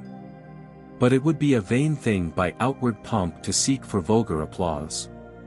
Such trifles are not esteemed by those who have this art, nay, rather they despise them. He therefore whom God hath blessed with this talent has this field of content. First, if he should live 1,000 years and every day provide for 1,000 men, he could not want, for he may increase his stone at his pleasure, both in weight and virtue so that if a man would, one man might transmute into perfect gold and silver all the imperfect metals that are in the whole world. Secondly, he may by this art make precious stones and gems, such as cannot be paralleled in nature for goodness and greatness. Thirdly and lastly, he hath a medicine universal, both for prolonging life and curing of all diseases, so that one true adeptist can easily cure all the sick people in the world. I mean his medicine is sufficient. Now to the King, eternal, immortal and sole almighty, be everlasting praise for these his unspeakable gifts and invaluable treasures. Whosoever enjoyeth this talent, let him be sure to employ it to the glory of God and the good of his neighbors. Lest he be found ungrateful to God his creditor who has blessed him with so great a talent and so be in the last day found guilty of misproving it and so condemned. His principal works are An Open Entrance to the Shut Palace of the King, Ripley Revived, The Marrow of Alchemy, in verse, Metallorum Metamorphosis, Brevis Manuductio ad Rubinum Coelestum, Phone Chemici Veritatis. And a few others in the Museum Hermeticum and in Manget's collection. There is also the story of a transmutation before Gustavus Adolphus in 1620, the gold of which was coined into metals, bearing the king's effigy with the reverse Mercury and Venus, and of another at Berlin, before the King of Prussia. Sir Isaac Newton, the famous 17th-century mathematician and scientist, though not generally known as an alchemist, was undoubtedly an experimenter in that particular branch of science. If one follows carefully, in the light of alchemical knowledge, the biography of Sir Isaac Newton by J. W. V. Sullivan, I think it is quite easy to realize the experimental theories on which he was working. Sir Arthur Eddington, in reviewing this book, says, "The science in which Newton seems to have been chiefly interested, and on which he spent most of his time was chemistry. He read widely and made innumerable experiments, entirely without fruit so far as we know. His amanuensis records. He very rarely went to bed until 2 or 3 of the clock, sometimes not till 5 or 6, lying about 4 or 5 hours, especially at spring or the fall of the leaf. At which time he used to employ about 6 weeks in his laboratory, the fire scarce going out night or day. What his aim might be I was unable to penetrate into. I think the answer to this might certainly be that Newton's experiments were concerned with nothing more or less than alchemy. In the same century Alexander Seton, a Scot, suffered indescribable torments for his knowledge of the art of transmutation.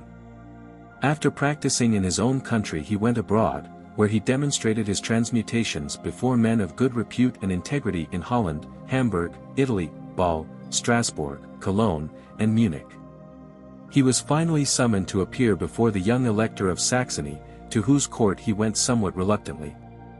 The Elector, on receiving proof of the authenticity of his projections, treated him with distinction, convinced that Seton held the secret of boundless wealth. But Seton refused to initiate the Elector into his secret, and was imprisoned in Dresden. As his imprisonment would not shake his purpose he was put to the torture. He was pierced, racked, beaten, seared with fire and molten lead, but still he held his peace. At length he was left in solitary confinement until his release was finally engineered by the adept Sendivogius. Even to his friend he refused to reveal the secret until shortly before his death, 2 years after his escape from prison, when he presented Sendivogius with his transmuting powder. 8. The Comte de Saint-Germain. It is rather remarkable that in the history of alchemy the Comte de Saint-Germain has not been mentioned.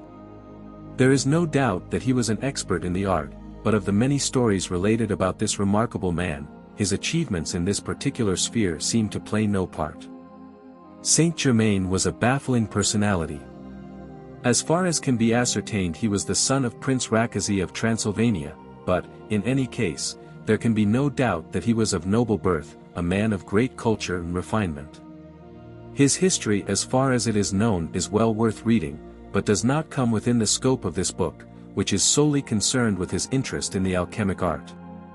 To those of my readers interested in dietetics, it may be a point of interest that most of his biographers have noted his habits with regard to food. It was diet, he declared, combined with his marvelous elixir, which constituted the true secret of his longevity, for it may be remembered that records of St. Germain's various appearances in Europe extend over a period of 110 years, during which time his appearance never altered. Always he appeared as a well-preserved man of middle age. Madame la Comtesse d'Adhemer, for example, in Souvenirs de Marie Antoinette, gives an excellent description of the Comte, whom Frederick the Great referred to as the man who does not die, and Mrs. Cooper Oakley in her monograph, The Comte de Saint-Germain, The Secret of Kings, traces him under his various names between the years 1710 and 1822. The Italian adventurer, Jacques de Casanova de Seingault, grudgingly admits that the Comte was an adept of the magical arts and a skilled chemist. Upon his telling Germain that he was suffering from an acute disease, the Comte invited Casanova to remain for treatment, saying that he would prepare 15 pills which in 3 days would restore him to perfect health. Of Germain's Author Casanova writes, "Then he showed me his magistrum, which he called Author. It was a white liquid contained in a well-stopped phial. He told me that this liquid was the universal spirit of nature and that if the wax of the stopper was pricked ever so slightly, the whole contents would disappear. I begged him to make the experiment. He thereupon gave me the phial and the pin and I myself pricked the wax, when, lo, the phial was empty." Casanova further records an incident in which Saint-Germain changed a 12-sou piece into a pure gold coin. There is other evidence that the celebrated Count possessed the alchemical powder by which it is possible to transmute base metals into gold.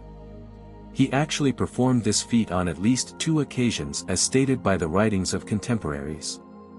The Marquis de Valbel, visiting Saint-Germain in his laboratory, found the alchemist busy with his furnaces.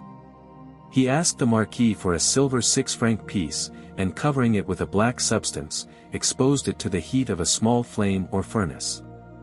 M. de Valbel saw the coin change color until it became a bright red. Some minutes after, when it had cooled a little, the adept took it out of the cooling vessel and returned it to the Marquis.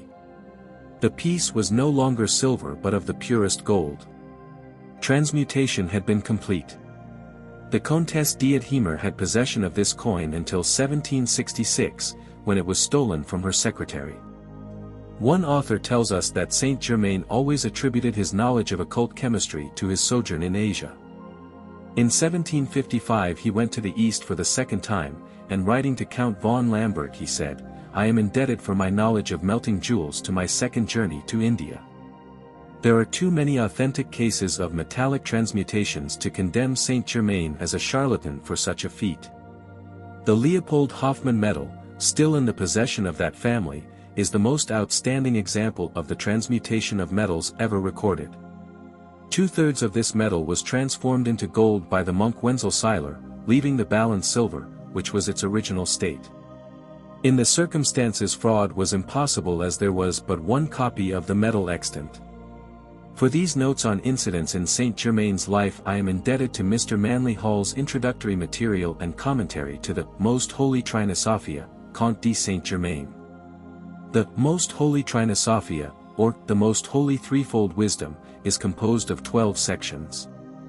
It is at the same time a picture of the process of initiation and an alchemical treatise, a fact which careful perusal will establish. Let me quote from section 12. "The hall into which I had just entered was perfectly round. It resembled the interior of a globe composed of hard transparent matter, as crystals, so that the light entered from all sides. Its lower part rested upon a vast basin filled with red sand. A gentle and equable warmth reigned in this circular enclosure. With astonishment I gazed around this crystal globe when a new phenomenon excited my admiration. From the floor of the hall ascended a gentle vapor, moist and saffron yellow. It enveloped me, raised me gently, and within 36 days it bore me up to the upper part of the globe. Thereafter the vapor thinned. Little by little I descended and finally found myself again on the floor. My robe had changed its color. It had been green when I entered the hail, but now changed to a brilliant red. Here is a picture of the pelican in its sand bath, the process of the sublimation of the contents, and the change of color which takes place in one of the laboratory processes in the preparation of the philosopher's stone. That this preparation is a physical process carried out in a laboratory with water, retorts, sand bath, and furnaces, there is no doubt. That alchemy is purely a psychic and spiritual science has no basis in fact.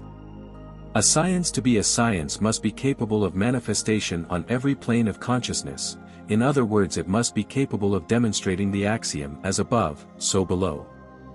Alchemy can withstand this test, for it is, physically, spiritually, and psychically, a science manifesting throughout all form and all life.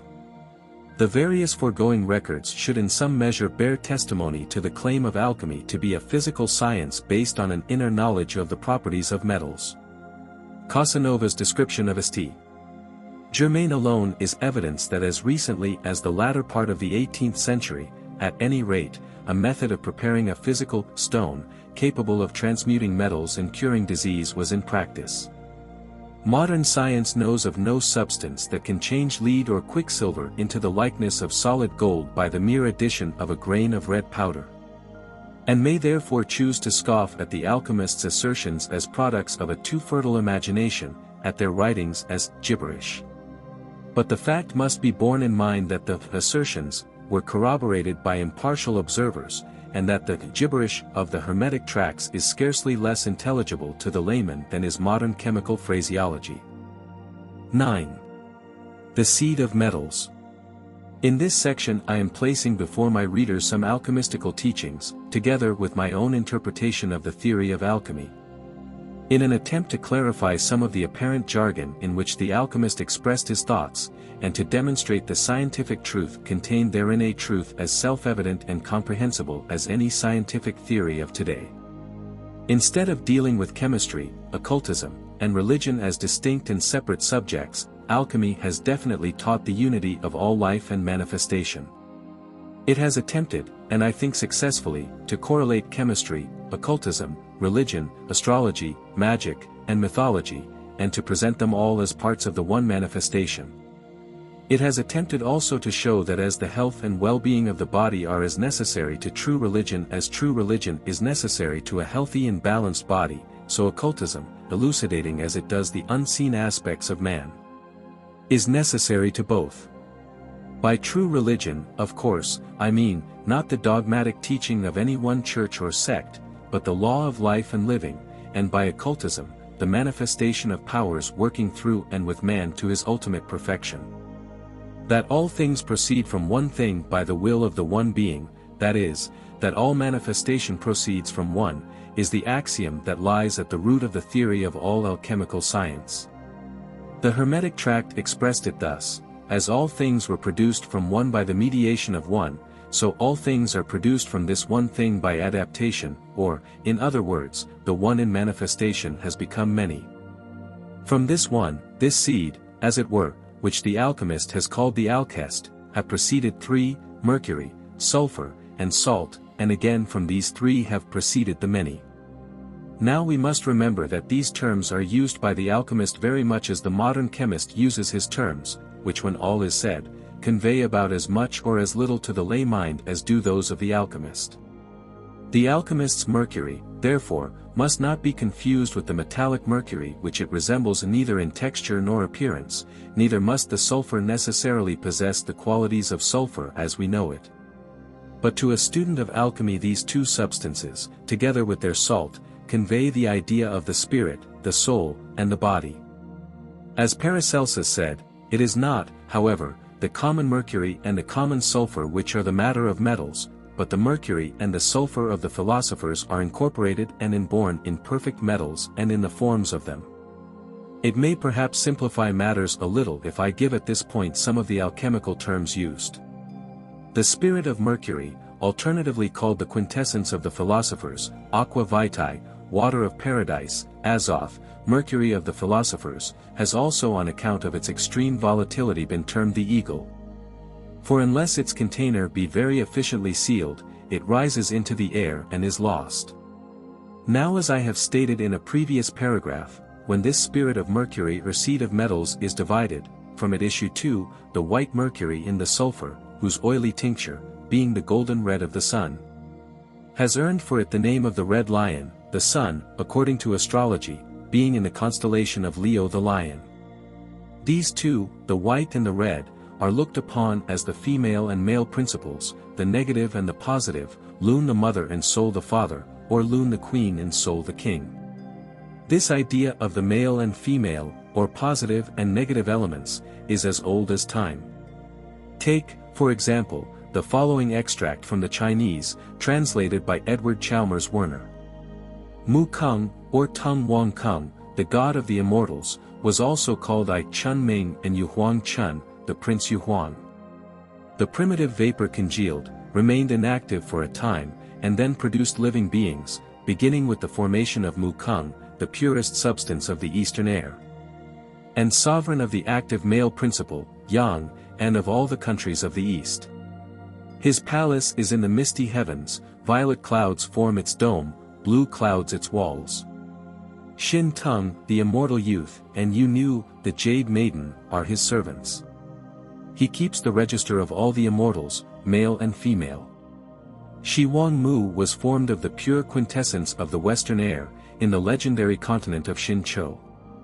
She is often called the golden mother of the tortoise.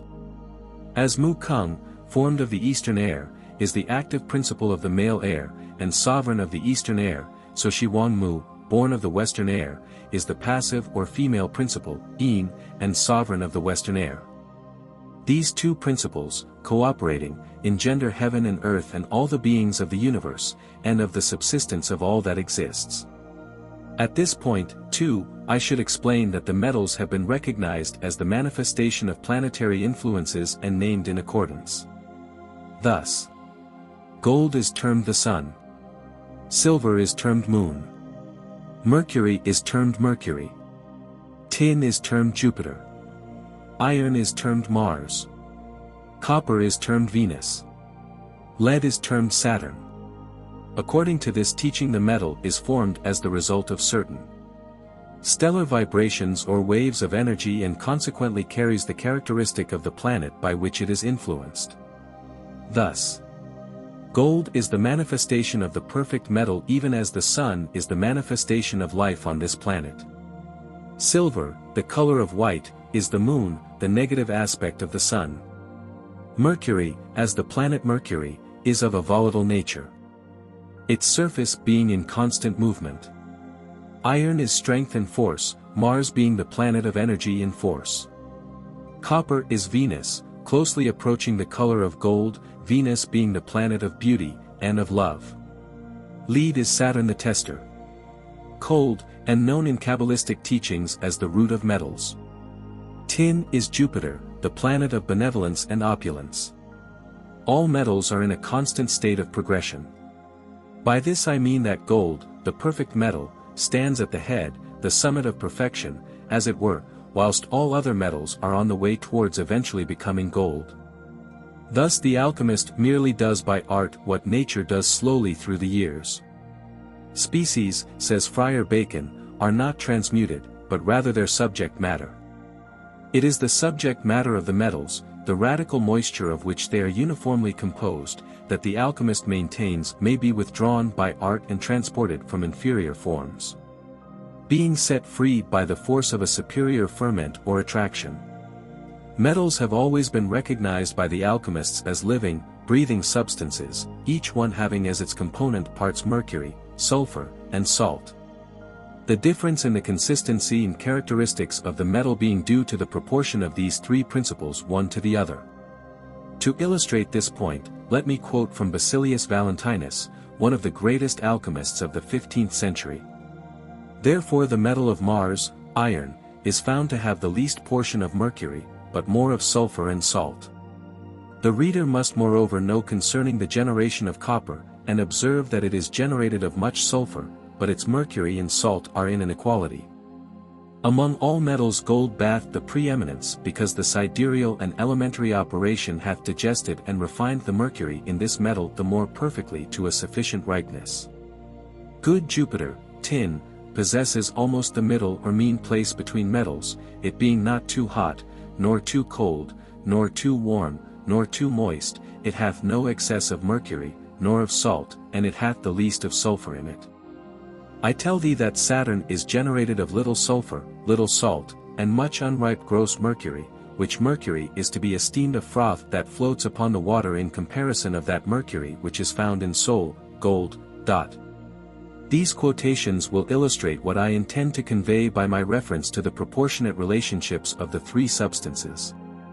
To revert to the subject of the seed of metals, from the speculum of Arnaud de Villeneuve come these words: there is in nature a certain fine essence, which being discovered and brought by art to perfection converts to itself proportionately all imperfect bodies that it touches, so that the first matter of all metals and substances is a fixed something altered by the diversities of place, temperature, etc. This essence has always been recognized by alchemists as the seed of metals. To illustrate my meaning in regard to the seed of the species, I quote the following from Ether and Reality, by Sir Oliver Lodge, Messrs. Hodder and Stoughton. Matter exists not only in the organic forms of solids, liquids, and gases and in the disintegrated forms of electrons and protons, it exists also as the complex molecules known as protoplasm, which for some reason or other has shown itself to be the vehicle of life. Some forms of matter are endowed with or animated by life. This property of animation is a great mystery. We do not know what life is, we only see what it can do. We perceive that it can enter into relation with matter, that it has a character and identity of its own, and that it builds up matter to correspond with or to represent identity. Life can take a variety of forms, and every form is characterized by a certain shape. The life of an oak is transmitted to an oak, the life of an elm to an elm. To every seed his own body. One form of life takes the shape of a bud, another of a fish, another of a quadruped. The varieties of life are innumerable, and are studied in the great science of biology. Consider any piece of matter. Contemplate any solid object. A vase, it may be, or a jewel, or a statue. What is it that holds the atoms together in that particular shape? If the atoms were not connected, they would be moving about at random, like the atoms of a gas. But they are connected, crystallized as it were, together by the forces of cohesion. Even in a liquid they are held together into a body of definite size, though not a definite shape. A liquid has size though not shape, a gas has neither. A solid has both. The shape is most definite and law-abiding in a crystal. But in a plant or animal it has a definite character too, not so definite as in a crystal. A good deal of variety is possible, yet an animal or vegetable body has an undoubted character of its own, even to minute detail. And this character is handed down from one generation to another, modified perhaps, but only slowly, by the age-long process of evolution. This extract from Sir Oliver Lodge I have quoted in full, for in the words, "To every seed his own body," lies the whole doctrine of alchemy, which has recognized a metallic seed peculiar to all metals. 10. The spirit of mercury. In the previous chapter one spoke of the substances mercury, sulfur, and salt as being analogous to the spirit, soul, and body. What I intend to convey is that the spirit of the metal is the spirit of mercury, a volatile essence which in its gaseous state is an ether, the sulfur is the soul or the blood, and the salt the ashes or the body. Again I quote from Basilius Valentinus, father of modern chemistry. Of the spirit of mercury. Though I have a peculiar style in writing, which will seem strange unto many, causing strange thoughts and fancies in their brains, yet there is reason enough for my so doing. I say enough, that I may remain by my own experience, not esteeming much of others' prating, because it is concealed in my knowledge, seeing having always the preeminence before hearing, and reason hath the praise before folly, wherefore I now say, that all visible, tangible things are made of the spirit of mercury, which excels all earthly things of the whole world, all things being made out of it, having their offspring only from it. For all is found therein which can perform all whatsoever the artist desires to find. It is the beginning to operate metals, when it has become a spiritual essence, which is mere air flying to and fro without wings. It is a moving wind, which after it has expelled its dwelling by Vulcan, it is driven into its chaos, where it again enters, and resolves itself into the elements. Where it is elevated and attracted by the sidereal stars after a magnetical manner unto themselves, out of love, whence he proceeded before, and was operated because it affects its like again, and attracts it to it. But if this spirit of mercury can be caught, and made corporal, it resolves into a body, and becomes a pure, clear, transparent water, which is the true spiritual water, and the first mercurial root of the minerals and metals, spiritual, intangible, incombustible, without any mixture of earthly aquosity. It is that celestial water, whereof very much hath been written, for by this spirit of mercury all metals, may if need require, be broken, opened, and resolved into their first matter, without corrosive. It renews the age of man or beast, even as the eagles, it consumes all evil, and conducts a long age to long life. This spirit of mercury is the master key of my second key, whereof I wrote in the beginning, wherefore I will call. Come ye blessed of the Lord, be anointed, and refreshed with water, and embalm your bodies, that they may not putrefy or stink. For this celestial water is the beginning, the oil, and the means, seeing it burns not, because it is made of spiritual sulfur. The salt balsam is corporal, which is united with the water by the oil, whereof I will afterwards treat more at large, when I shall write of them, and mention them. And that I may further declare what is the essence, matter and form of the spirit of mercury, I say, that its essence is blessed, its matter spiritual, and its form earthly, which yet must be understood by an incomprehensible way. These are indeed harsh expressions, many will think, thy proposals are all vain, strange effusions, raising wonderful imaginations, and true it is that they are strange, and require strange people to understand these sayings. It is not written for peasants, how they should grease cartwheels, nor is it written unto those who have no knowledge of the art, though they be never so learned, or think themselves so. For I only account them learned, who next unto God's word, learn to know earthly things, which must be pondered and judged by the understanding, founded upon a true knowledge, to distinguish light from darkness, who choose that which is good, and reject the evil.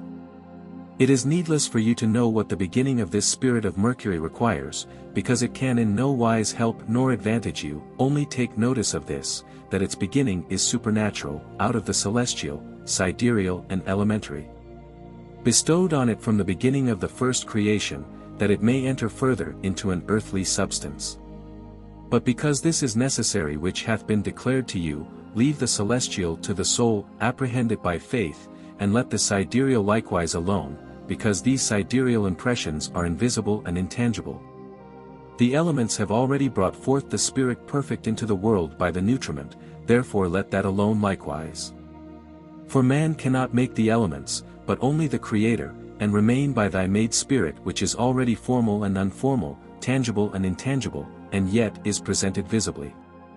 So have you enough of the first matter, out of which all metals and minerals grow, and is one only thing, and such a matter which unites itself with the sulfur in the following chapter, and enters into a coagulation with the salt of the first chapter, that it may be one body, and a perfect medicine of all metals, not only to bring forth in the earth at the beginning, as in the great world, but also by help of the vaporous body to transmute and change, together with the augmentation in the lesser world. Let not this seem strange to you, seeing the Most High hath permitted, and nature undertaken it. Many will not believe this, esteeming it impossible, despise and vilify these mysteries, which they understand not in the least. They may remain fools and idiots till an illumination follows, which cannot be without God's will, but remains till the time predestinate. But wise and discreet men, who have truly shed the sweat of their brows, will be my sufficient witnesses, and confirm the truth, and indeed believe and hold for a truth all that which I write in this case, as true as heaven and hell are preordained, and proposed as rewards of good and evil to the elect and reprobate. Now I write not only with my hands, but my mind, will and heart constrain me to it. Those who are highly conceited, illuminated, and world-wise, hate, envy, scandalize, defame and persecute this mystery to the utmost rind, or innermost kernel, which hath its beginning out of the center. But I know assuredly, there will come a time, when my marrow is wasted, and my bones dried up, that some will take my part heartily, after I am in the pit, and if God would permit it, they would willingly raise me from the dead, but that cannot be. Wherefore I have left them my writings, that their faith and hope may have a seal of certainty and truth, to testify of me what my last will and testament was, which I ordained for the poor, and all the lovers of mysteries. Though it did not behove me to have wrote so much, yet I could not refrain without prejudice to my soul, but to drive a light or flash through a cloud, that the day might be observed, and the dark night, thick and gloomy, rainy weather expelled. Now how the Archieus operates further by the spirit of Mercury in the earth, or veins of the earth, take this advice, that after the spiritual seed is formed by the impression of the stars from above, and fed by the elements, it is a seed, and turns itself into a mercurial water, as first of all the great world was made of nothing, for when the spirit moved upon the water, the celestial heat must needs raise a life in the cold waterish and earthly creatures. In the great world it was God's power, and the operation of the celestial lights, in the little world it is likewise God's power, and the operation to work into the earth by his divine and holy breath. Moreover the Almighty gave and ordained means to accomplish it, that one creature had obtained power to operate in the other, and the one to help and assist the other, to perform and fulfill all the works of the Lord. And so an influence was permitted the earth to bring forth by the lights of heaven, as also an internal heat, to warm and digest that which was too cold for the earth, by reason of its humidity. As unto every creature a peculiar fashion according to its kind. So that a subtle sulphureous vapor is stirred up by the starry heaven, not the common, but another more clarified and pure vapor, distinct from others, which unites itself with the mercurial substance. By whose warm property, in process of time, the superfluous moisture is dried up, and then when the soulish property comes to it, which gives a preservation to the body in balsam. Operating first into the earth by a spiritual and sidereal influence, then are metals generated of it, as it pleaseth the mixture of the three principles, the body being formed according as it assumes unto it the greatest part of those three. But if the spirit of Mercury be intended and qualified from above upon animals, it becomes an animal substance, if it goes upon vegetables by order, it becomes a vegetable work. But if, by reason of its infused nature, it fall on minerals, it becomes minerals and metals, yet each one hath its distinction as they are wrought, the animals for themselves, the vegetables on another manner and form by themselves. And so likewise the minerals, each one a several way, whereof to write particularly would be too tedious, and yield large and various narrations. This is the summary in brief, that without the spirit of Mercury, which is the only true key, you can never make corporal gold potable, nor the philosopher's stone. Let it remain by this conclusion, be silent.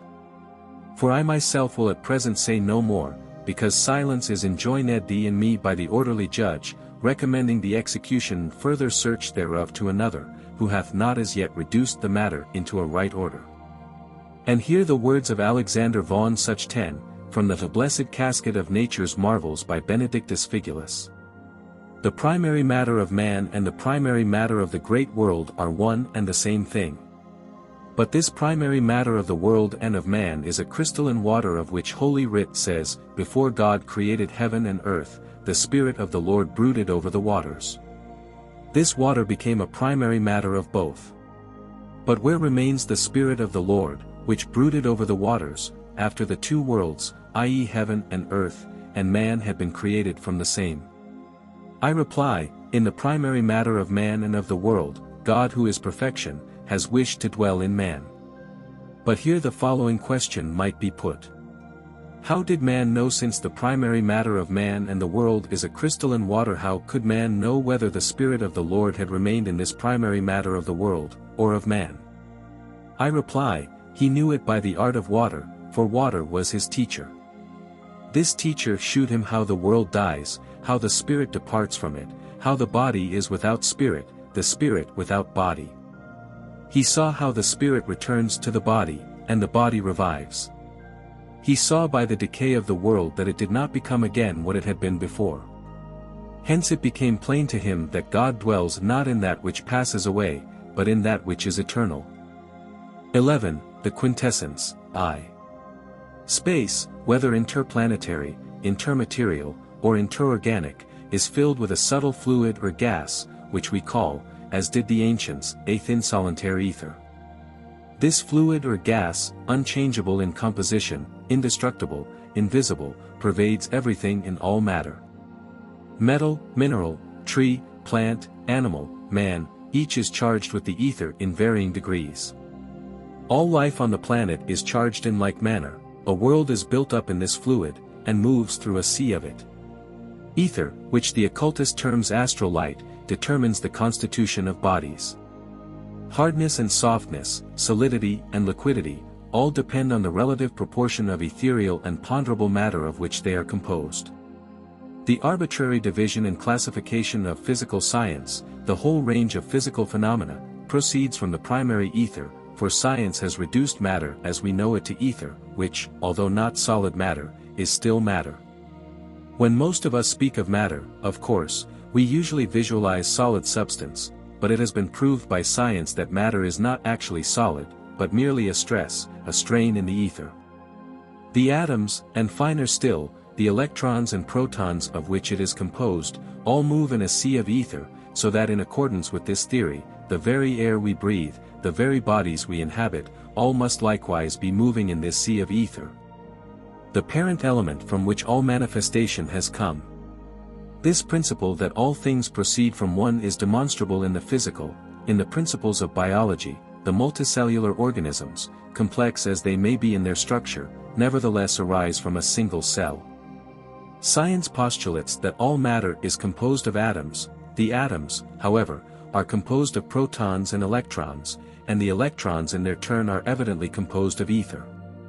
This ether is a universal connecting medium filling all space to the furthest limits, penetrating the interstices of the atoms without a break in its continuity, and so completely does it fill space that it is sometimes identified with space. And has, in fact, been spoken of as absolute space. The ether of space, according to Sir Oliver Lodge, is a theme of unknown and apparently infinite magnitude, and of a reality beyond the present conception of man. It is that of which everyday material consists, a link between the worlds, a consummate substance of overpowering grandeur.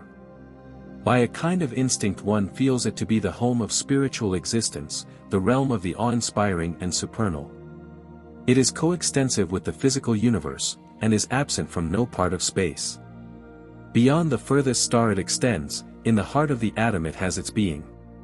It permeates and controls and dominates all. It eludes the human senses and can only be envisaged by the powers of the mind. Yet the ether is a physical thing, it is not a physical entity, it has definite properties. It is not matter any more than hydrogen and oxygen are water, but it is the vehicle of both matter and spirit. Now the occultist has divided matter, seen and unseen, into 7 principles or planes, and of these the 5th principle, or quintessence, corresponds to science's ether of space. If we are willing to admit that there is truth in this statement, then we may begin to see that alchemy is based on absolute law.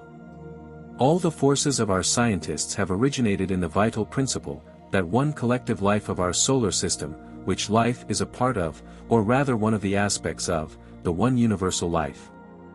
During life there is present in man a finely diffused form of matter, a vapor filling not merely every part of his physical body, but actually stored in some parts.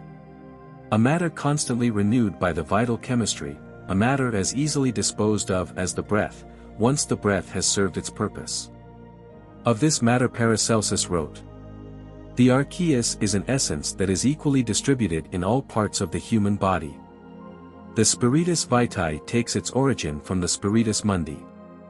Being an emanation of the latter, it contains the elements of all cosmic influences, and is therefore the cause by which the action of the cosmic forces act upon the body of man. This archeus is of a magnetic nature and is not enclosed in a body but radiates within and around it like a luminous sphere. Alchemy and alchemy alone, within historical period, and in so-called civilized countries, has succeeded in obtaining a real element, or a particle of homogeneous matter, the mysterium magnum of Paracelsus.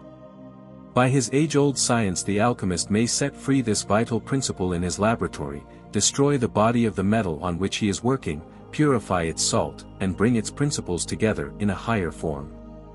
This process, which is after all but a miniature reproduction of a superior process in operation around us all the time, undoubtedly proceeds from master intelligences who have lived at some time or another on this earth. It is a pity that science must always reject old ideas and cast them away as useless before rediscovering them as something new to be incorporated in its current theories. To discard the alchemist's theories is as intelligent as to dismiss as rubbish Einstein's theory of relativity merely because one does not happen to understand his language. Some of our scientific men have realized this, for F. Hofer in Histoire de la Chimie, Paris 1866, remarks, "The systems which confront the intelligence remain basically unchanged through the ages, although they assume different forms." Thus, through mistaking form for basis, one conceives an unfavorable opinion of the sequence. We must remember that there is nothing so disastrous in science as the arrogant dogmatism which despises the past and admires nothing but the present. If science would but try to understand the conception of the universe as taught by occultism throughout the ages, taking as its starting point the teaching of the one life in manifestation, its 7 planes of consciousness, its infinite forces, and as the basis of its philosophy the Hermetic axiom as above, so below, it would found a system based on eternal truth instead of on a quicksand of theories.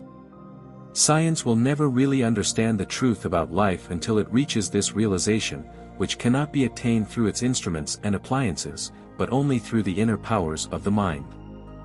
12. The quintessence. 2. Nothing of true value is located in the body of a substance, but in the virtue thereof, and this is the principle of the quintessence, which reduces, say 20 pounds of a given substance into a single ounce, and that ounce far exceeds the 20 pounds in potency. Hence the less there is of body, the more in proportion is the virtue thereof. Paracelsus has said, "The Magi in their wisdom asserted that all creatures might be brought to one unified substance, which substance they affirm, may by purification and purgation, attain to so high a degree of subtlety, such divine nature and occult property, as to work wonderful results. For they considered that by returning to the earth, and by a supreme and magical separation, a certain perfect substance would come forth, which is at length, by many industrious and prolonged preparations, exalted and raised up above the range of vegetable substances into mineral, above mineral into metallic, and above perfect metallic substances into a perpetual and divine quintessence, including in itself the essence of all celestial and terrestrial creatures." By this quintessence or quintum esse, Paracelsus meant the nucleus of the essences and properties of all things in the universal world. From the golden casket of Benedictus Figulus comes the following. For the elements and their compounds in addition to crass matter, are composed of a subtle substance, or intrinsic radical humidity, diffused through the elemental parts. Simple and wholly incorruptible, long preserving the things themselves in vigor, and called the spirit of the world, proceeding from the soul of the world, the one certain life filling and fathoming all things, so that from the 3 genera, or creatures, intellectual, celestial and corruptible, there is formed the one machine of the whole world. This spirit by its virtue fecundates all subjects natural and artificial, pouring into them those hidden properties which we have been wont to call the 5th essence, or quintessence. But this is the root of life, i.e., the 5th essence, created by the Almighty for the preservation of the 4 qualities of the human body, even as heaven is for the preservation of the universe. Therefore is this 5th essence in spiritual medicine, which is of nature and the heart of heaven, and not of a mortal and corrupt quality, indeed possible. The fount of medicine, the preservation of life, the restoration of health, and in this may be cherished the renewal of lost youth and serene health be found. Turning from the words of the alchemists of the 15th and 16th centuries to those of a 20th century scientist, let me quote from Sir Oliver Lodge's Ether and Reality once again. Apollonius of Tyana is said to have asked the Brahmins of what they supposed the cosmos to be composed. Of the 5 elements. How can there be a 5th, demanded Apollonius, beside water and air and earth and fire? There is the ether, replied the Brahmin, which we must regard as the element of which the gods are made. For just as all mortal creatures inhale the air, so do immortal and divine natures inhale the ether. And what you choose to call this unifying something is of no consequence. The ancients sometimes spoke of the ether, possibly as an addition to the usual 4 elements, and Sir Isaac Newton adopted this term for the connecting medium. The optical medium connects the particles together in a solid or a liquid, and the same medium connects the heavenly bodies together into systems and clusters and constellations and nebulae and Milky Way. All pieces of matter and all particles are connected together by the ether and by nothing else. In it they move freely, and of it they may be composed. We must study the kind of connection between matter and ether. The particles embedded in the ether are not independent of it, they are closely connected with it. It is probable that they are formed out of it. They are not like grains of sand suspended in water. They seem more like minute crystals formed in a mother liquor. Again, speculatively and intuitively we feel to be more in direct touch with the ether than with matter. How we can act on matter is a mystery. How we have constructed and how we move our bodies, we do not know. We are apt to identify ourselves with our bodies. But there is evidence which shows that we are really independent, that we continue in existence, and can leave our bodies behind. Matter is not part of our real being, not of our essential nature. It is but an instrument that we use for a time and then discard. Probably we do not act directly upon matter at all. Our will, our mind, our psychic life, probably act directly upon the ether, and only through it, indirectly, on matter. Ether is our real primary and permanent instrument. It is in connection with the ether that our real being consists. And through it we are able to manipulate the atoms of matter, to move them, to rearrange them. And thus employ them to express our thoughts and feelings and to manifest ourselves to other individual entities who in the long course of evolution have been enabled to construct and employ similar most ingenious, though imperfect, instruments of manifestation. By this means we can become aware of a multitude of existences, the whole animal and vegetable kingdom, of which otherwise we might have remained ignorant. By this means our conceptions of existence have been enlarged and extended, the possibilities of friendship enhanced, the perception of a new realm of law and order attained. And thus is our own nature enriched by the effort and experiences belonging to a new and most interesting, though from our point of view imperfect and rebellious physical mode of existence. And his closing words. It is the primary instrument of mind, the vehicle of soul, the habitation of spirit. Truly it may be called the living garment of God.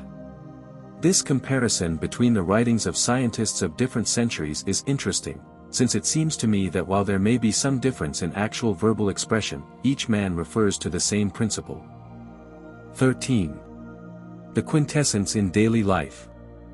Since it is not possible for everyone to follow its reactions in the laboratory, I am devoting this chapter to the manifestation of the quintessence in everyday life.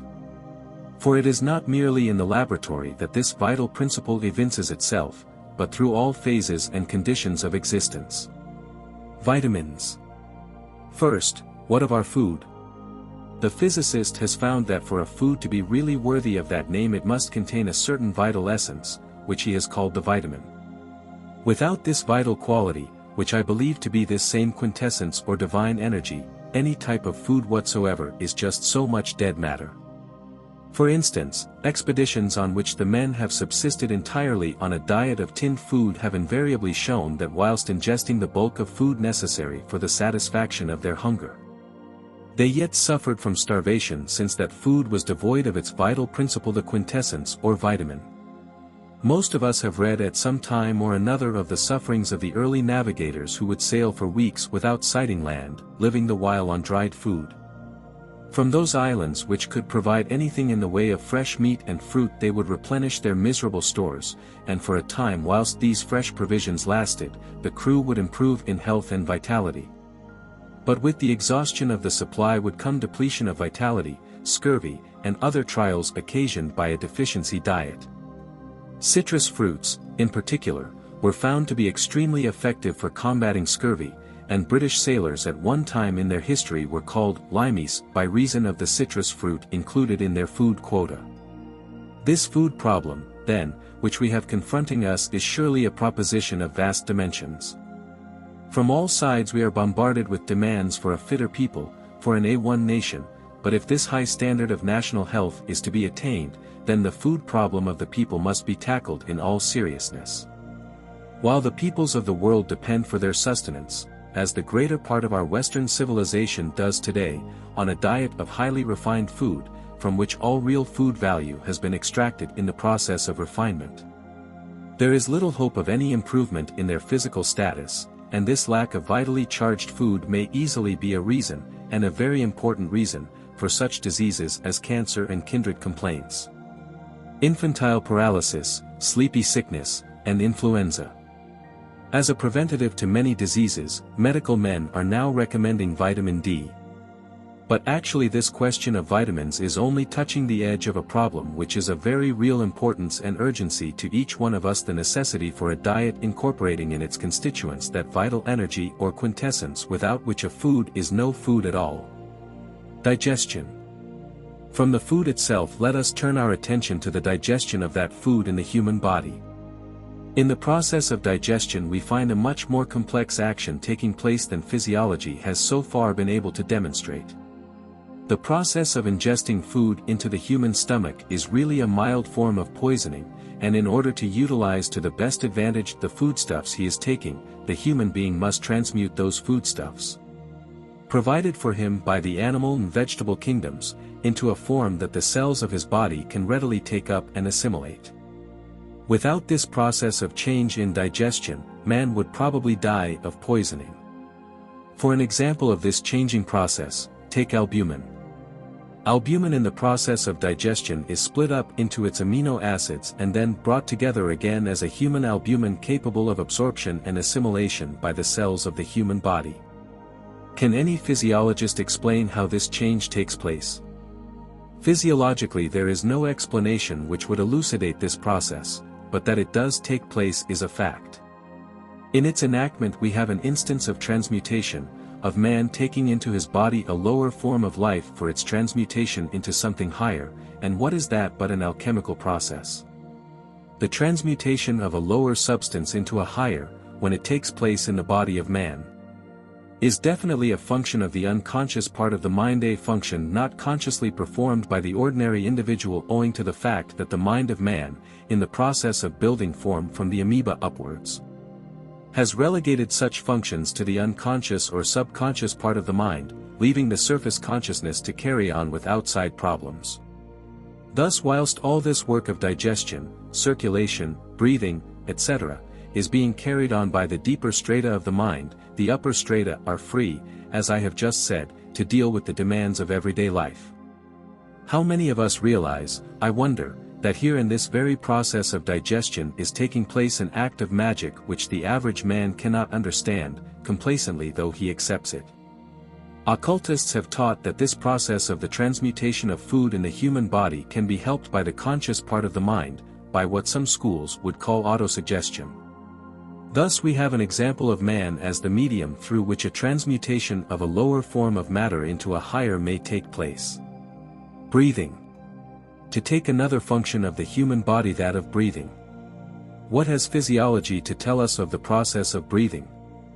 We are taught that the most important function of breathing is the taking of oxygen into the lungs to revivify that venous blood which has lost its oxygen in its circulation of the body, and has to be replaced before it can pass on into the arterial circulation once more. This is one function of breath, but another, which physiology has so far not touched, is the breathing in of the natural electricity or vital principle, the quintessence, in the atmosphere, which the human body uses as nervous energy. Here again the unseen alchemist is at work, engaged in the absorption of the air around him and its transmutation into something higher for the work in his own body. This question of breathing brings another in its train, the question of the heart's action. Is the heart, as physiology states, an instrument for the pumping of blood through the blood vessels of the body? Impossible. It would require a much larger and more powerful organ than the heart to pump blood through some of the tiny blood vessels in the body.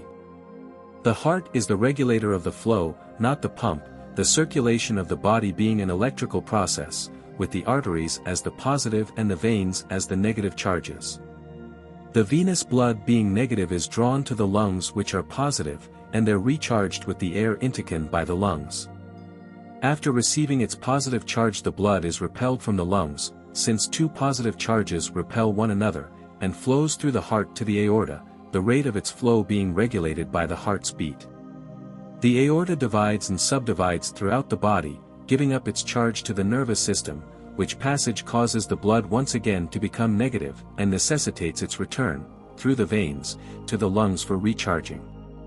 In these days of knowledge of electricity and magnetism, it is only logical to conclude that these so-called mechanical actions of the organs of the body are electrical.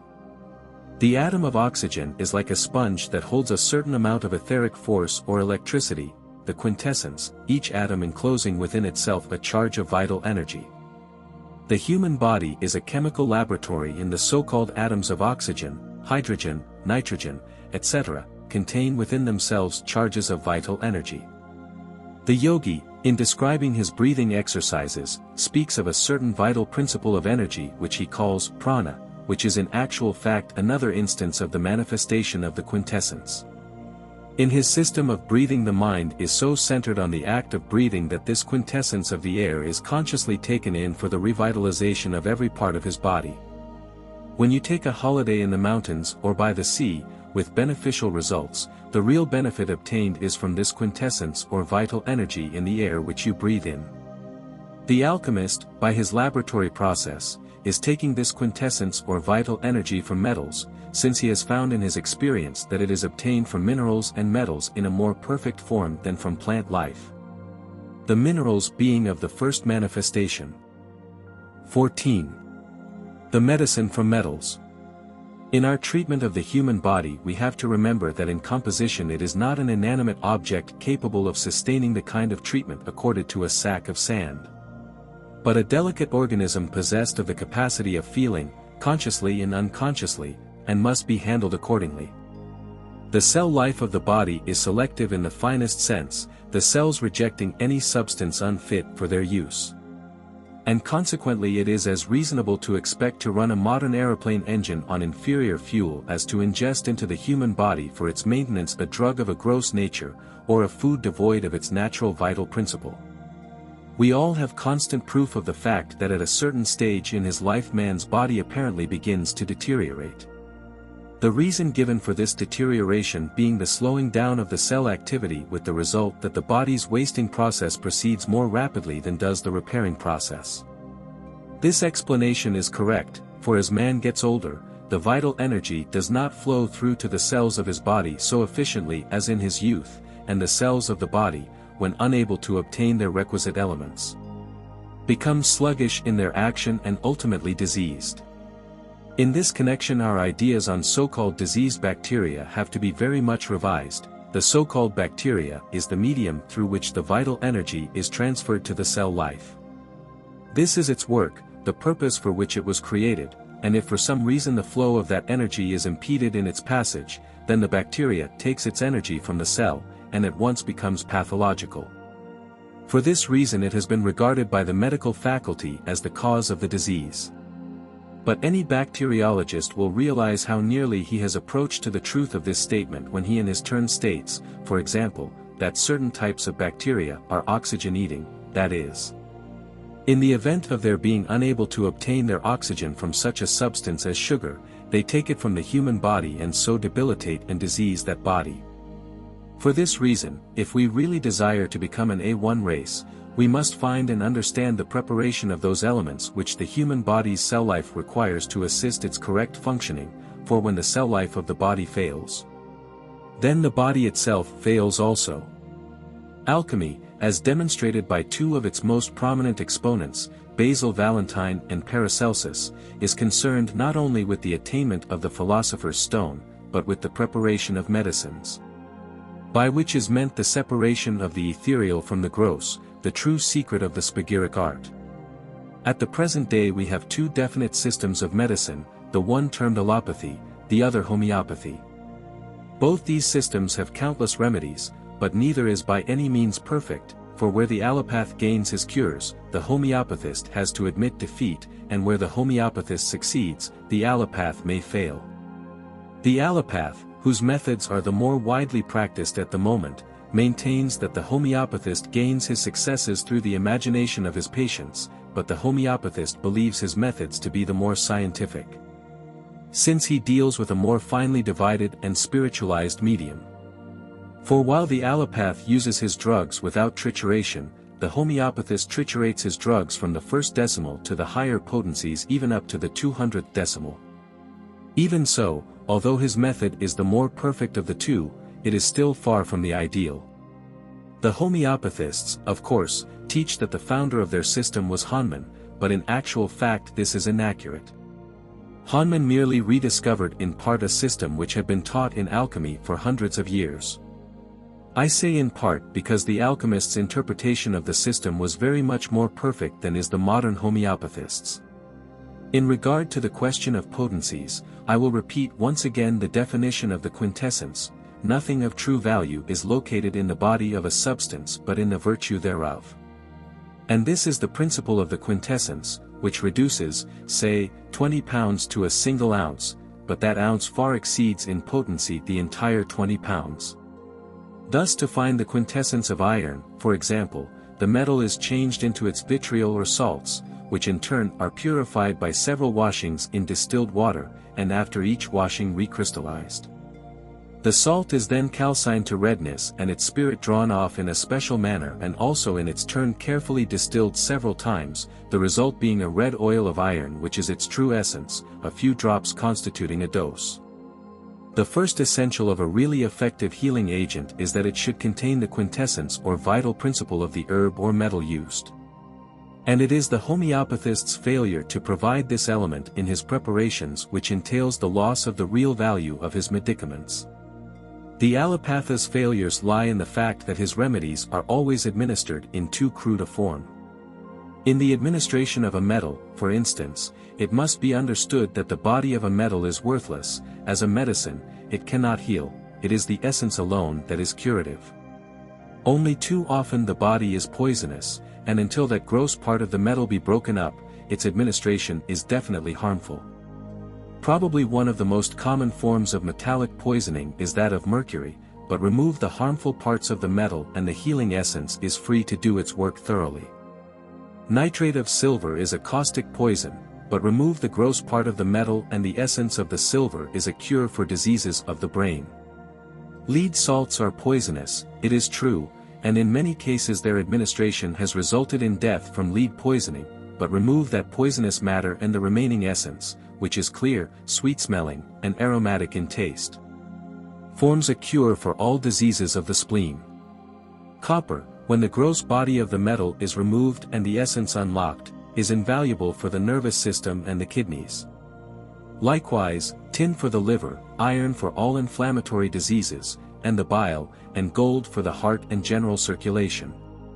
But gold, too, is only suitable for a medicine when the salts of gold are reduced into the oil of gold and distilled into a golden liquid, then and only then is gold tolerated and utilized by the human body.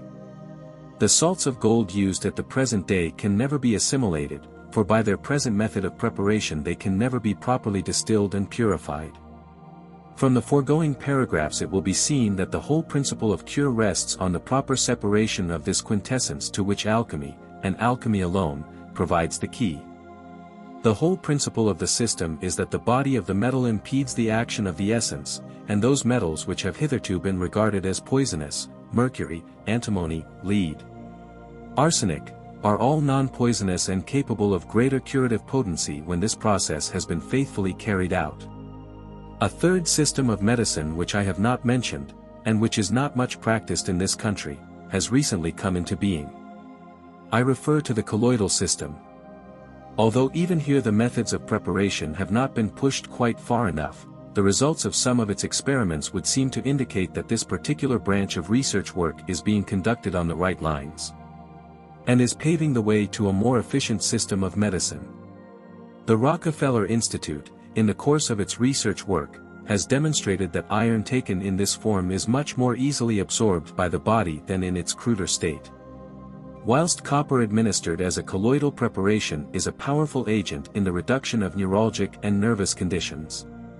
In their laboratory experiments too, it has been found that flowers rescued from the rubbish heap and placed in a bowl of colloidal copper regain their freshness.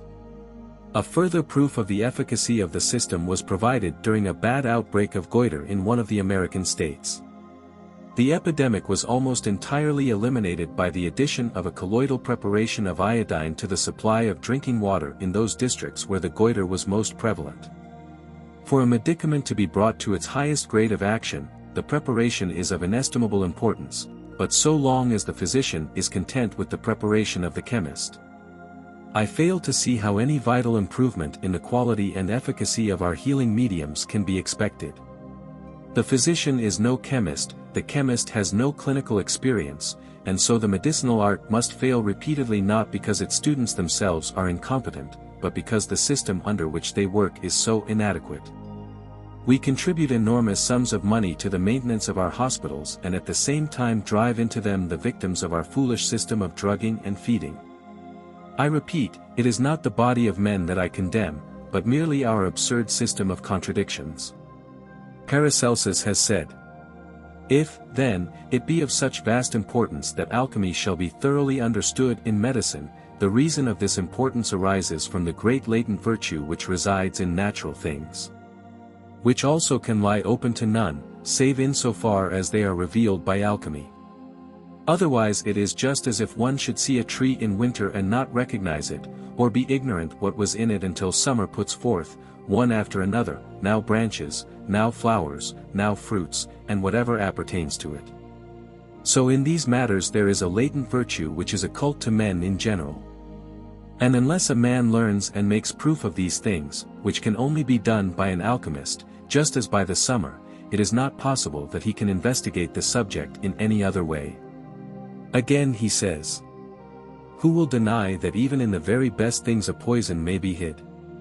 All must acknowledge this. And if this be true, I would now ask you whether it is not right that the poison should be separated from what is good and useful, that the good should be taken and the evil left. Such should certainly be the case. If so, tell me how it is separated in your surgeries. With you all these elements remain mixed. See your own simplicity, then, if you are forced to confess that a poison lies hid, and are asked how it is to be got rid of.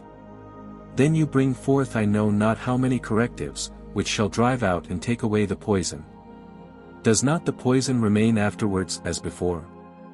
And yet you boast that you have so corrected it that the poison no longer harms. Whither has it gone? Exceed the proper dose, and you will soon see where the poison is. The elimination of a poison can only be done by separation. If this is not brought about you cannot be sure of your work. If a sure foundation be necessary for the extraction of the poison, this is afforded by alchemy. But when the bodies are contrary, it is absolutely necessary that one of them should be taken away and removed, so that in this way all contrariety should be separated from the good. It is necessary that everything which is to benefit man shall have passed by fire to a second birth. Should not this then be deemed the right fundamental principle by every physician? I put forward these ideas because I believe that in the medicine of metals there is a perfect curative system.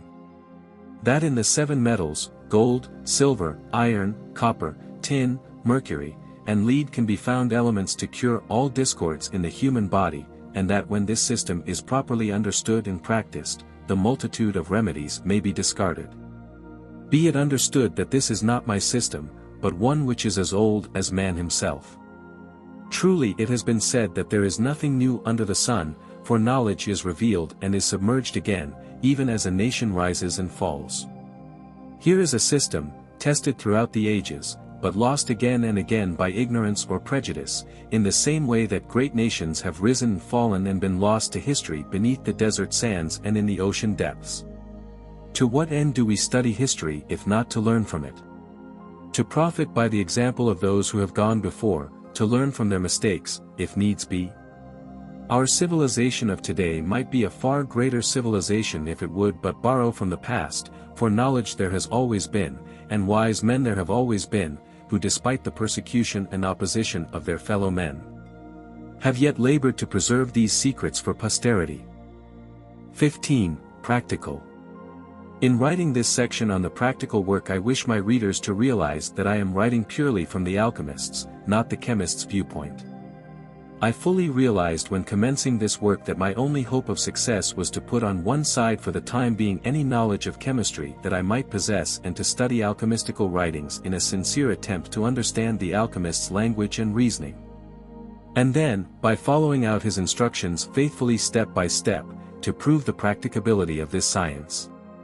The chemist who may read this book must therefore appreciate this point, and understand that at the moment I am not trying to reconcile my findings with the precepts of orthodox chemistry, but merely placing on record my work as an alchemist. The practice of alchemy in the laboratory has been a far from easy task, as those who have at any time studied literature on the subject will fully appreciate.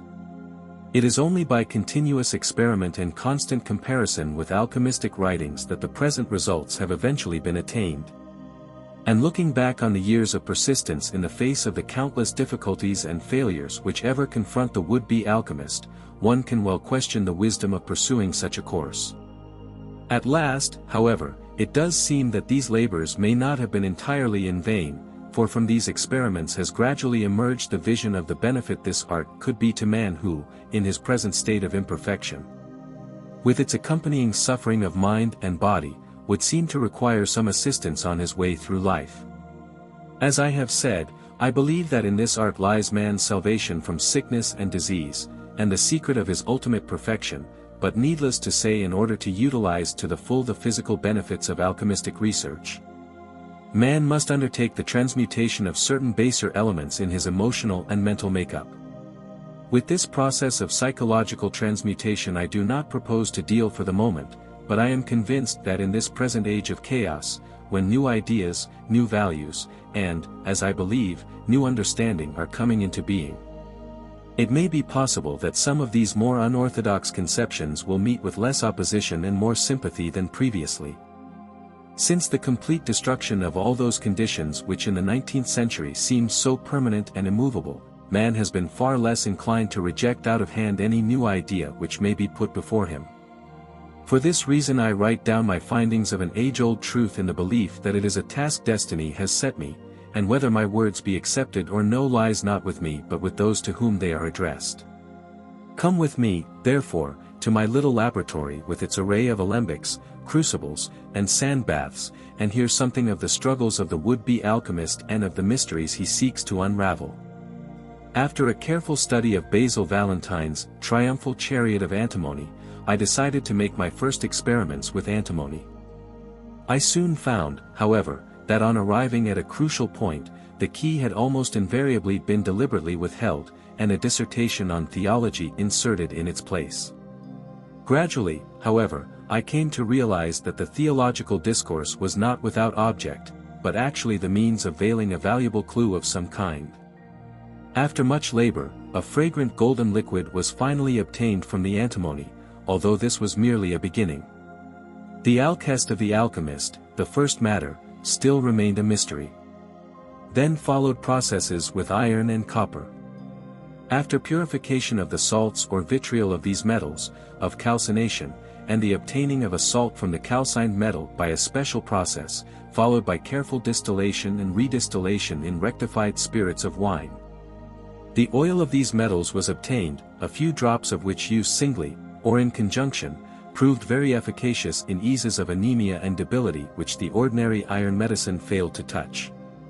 The conjunction of iron and copper proved to be an elixir of a very stimulating and regenerating character, the action being such as to clear the body from toxins.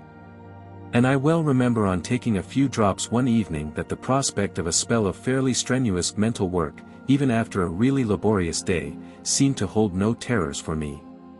But still the alkest remained an enigma, and so further experiments were made with silver and mercury.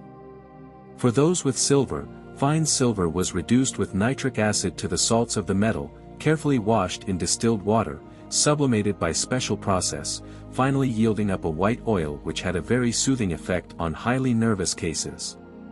In the case of mercury, the metal on being reduced to its oil, produced a clear crystalline liquid with great curative properties, but unlike common mercury, no poisonous qualities. After this I decided to work upon fine gold, that is, without any alloy. This was dissolved in aqua regia and reduced to the salts of gold. These were washed in distilled water, which in its turn was evaporated in order to remove its very caustic properties. It was at this point that a very real difficulty arose, for when these salts of gold lose their acidity, they slowly but surely tend to return to their metallic form again. Nevertheless, an elixir was finally produced from them by distillation, although even then a residue of fine metallic gold remained behind in the retort. Having got so far, I realized that without the alchest of the philosophers the real oil of gold could not be obtained, and so again I went back and forth in the alchemists' writings to obtain the clue. The experiments which I had already made considerably lightened my task, and one day while sitting quietly in deep concentration the solution to the problem was revealed to me in a flash. And at the same time many of the enigmatical utterances of the alchemists were made clear. Here, then, I entered upon a new course of experiment, with a metal for experimental purposes with which I had had no previous experience. This metal, after being reduced to its salts and undergoing special preparation and distillation, delivered up the mercury of the philosophers, the aqua benedicta, the aqua celestis, the water of paradise. The first intimation I had of this triumph was a violent hissing, jets of vapor pouring from the retort and into the receiver like sharp bursts from a machine gun, and then a violent explosion. Whilst a very potent and subtle odor filled the laboratory and its surroundings. A friend has described this odor as resembling the dewy earth on a June morning, with the hint of growing flowers in the air, the breath of the wind over heather and hill, and the sweet smell of the rain on the parched earth. Nicholas Flamel, after searching and experimenting from the age of 20, wrote when he was 80 years old. Finally I found that which I desired, which I also soon knew by the strong scent and odor thereof. Does this not coincide, this voice from the 14th century, with my own description of the peculiar subtle odor? Kramer, also writing in the early 14th century, says, "When this happy event takes place, the whole house will be filled with a most wonderful sweet fragrance, and then will be the day of the nativity of this most blessed preparation." Having arrived at this point, my next difficulty was to find a way of storing this subtle gas without danger to property. This I accomplished by coils of glass piping in water joined up with my receiver, together with a perfect government of heat, the result being that the gas gradually condensed into a clear golden-colored water, very inflammable and very volatile. This water had then to be separated by distillation, the outcome being the white mercurial water described by the Comte Saint-Germain as his athudder or primary water of all the metals. I will again quote from Manly Hall's introduction to The Most Holy Trinosophia, the passage in which Casanova describes the athudder. "Then he showed me his renagistrum, which he called athudder. Lit was a white liquid contained in a well-stopped phial. He told me that this liquid was the universal spirit of nature, and that if the wax of the stopper was pricked ever so slightly, the whole of the contents would disappear. I begged him to make the experiment. He thereupon gave me the phial and the pin, and I myself pricked the wax, when, lo, the phial was empty." This passage aptly describes this water, which is so volatile that it rapidly evaporates if left unstoppered, boils at a very low temperature, and does not so much as wet the fingers. This mercurial water, this athudder of St. Germain, is absolutely necessary to obtain the oil of gold, which is obtained by its addition to the salts of gold after those salts have been washed with distilled water several times to remove the strong acidity of the aqua regia used to reduce the metal to that state. When the mercurial water is added to these salts of gold, there is a slight hissing, an increase in heat, and the gold becomes a deep red liquid, from which is obtained, by means of distillation, the oil of gold. A deep amber liquid of an oily consistency. This oil, which is the potable gold of the alchemist, never returns to the metallic form of gold. I can understand now, I think, how it is that some of the patients to whom salts of gold injections have been administered have succumbed to gold poisoning. So long as the salts are in an acid solution, they remain soluble, but directly the dissolving medium loses its acidity and becomes neutral or alkaline, the salts tend to form again into metallic gold. This is probably what happens in the case of the injection of gold salts into the alkaline intercellular fluids, which in some cases leads to fatal results. Do not imagine that chemists know all about metals.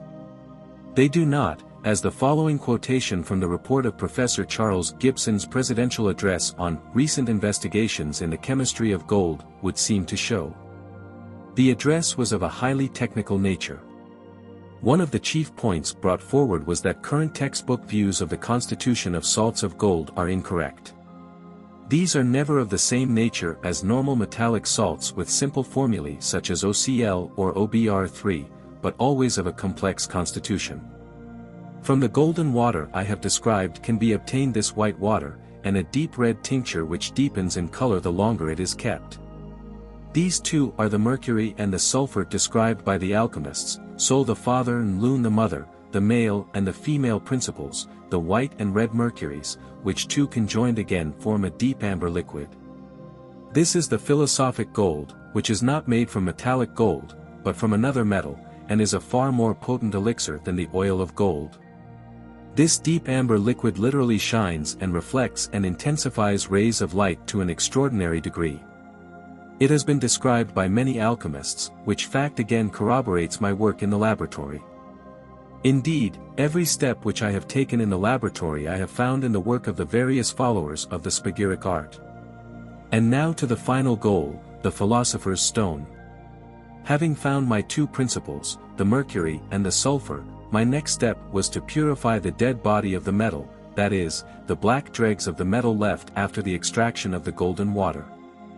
This was calcined to a redness and carefully separated and treated until it became a white salt. The three principles were then conjoined in certain exact quantities in a hermetically sealed flask in a fixed heat, neither too hot nor too cold, care as to the exact degree of heat being essential, as any carelessness in its regulation would completely spoil the mixture. On conjunction the mixture takes on the appearance of a leaden mud, which rises slowly like dough until it throws up a crystalline formation rather like a coral plant in growth.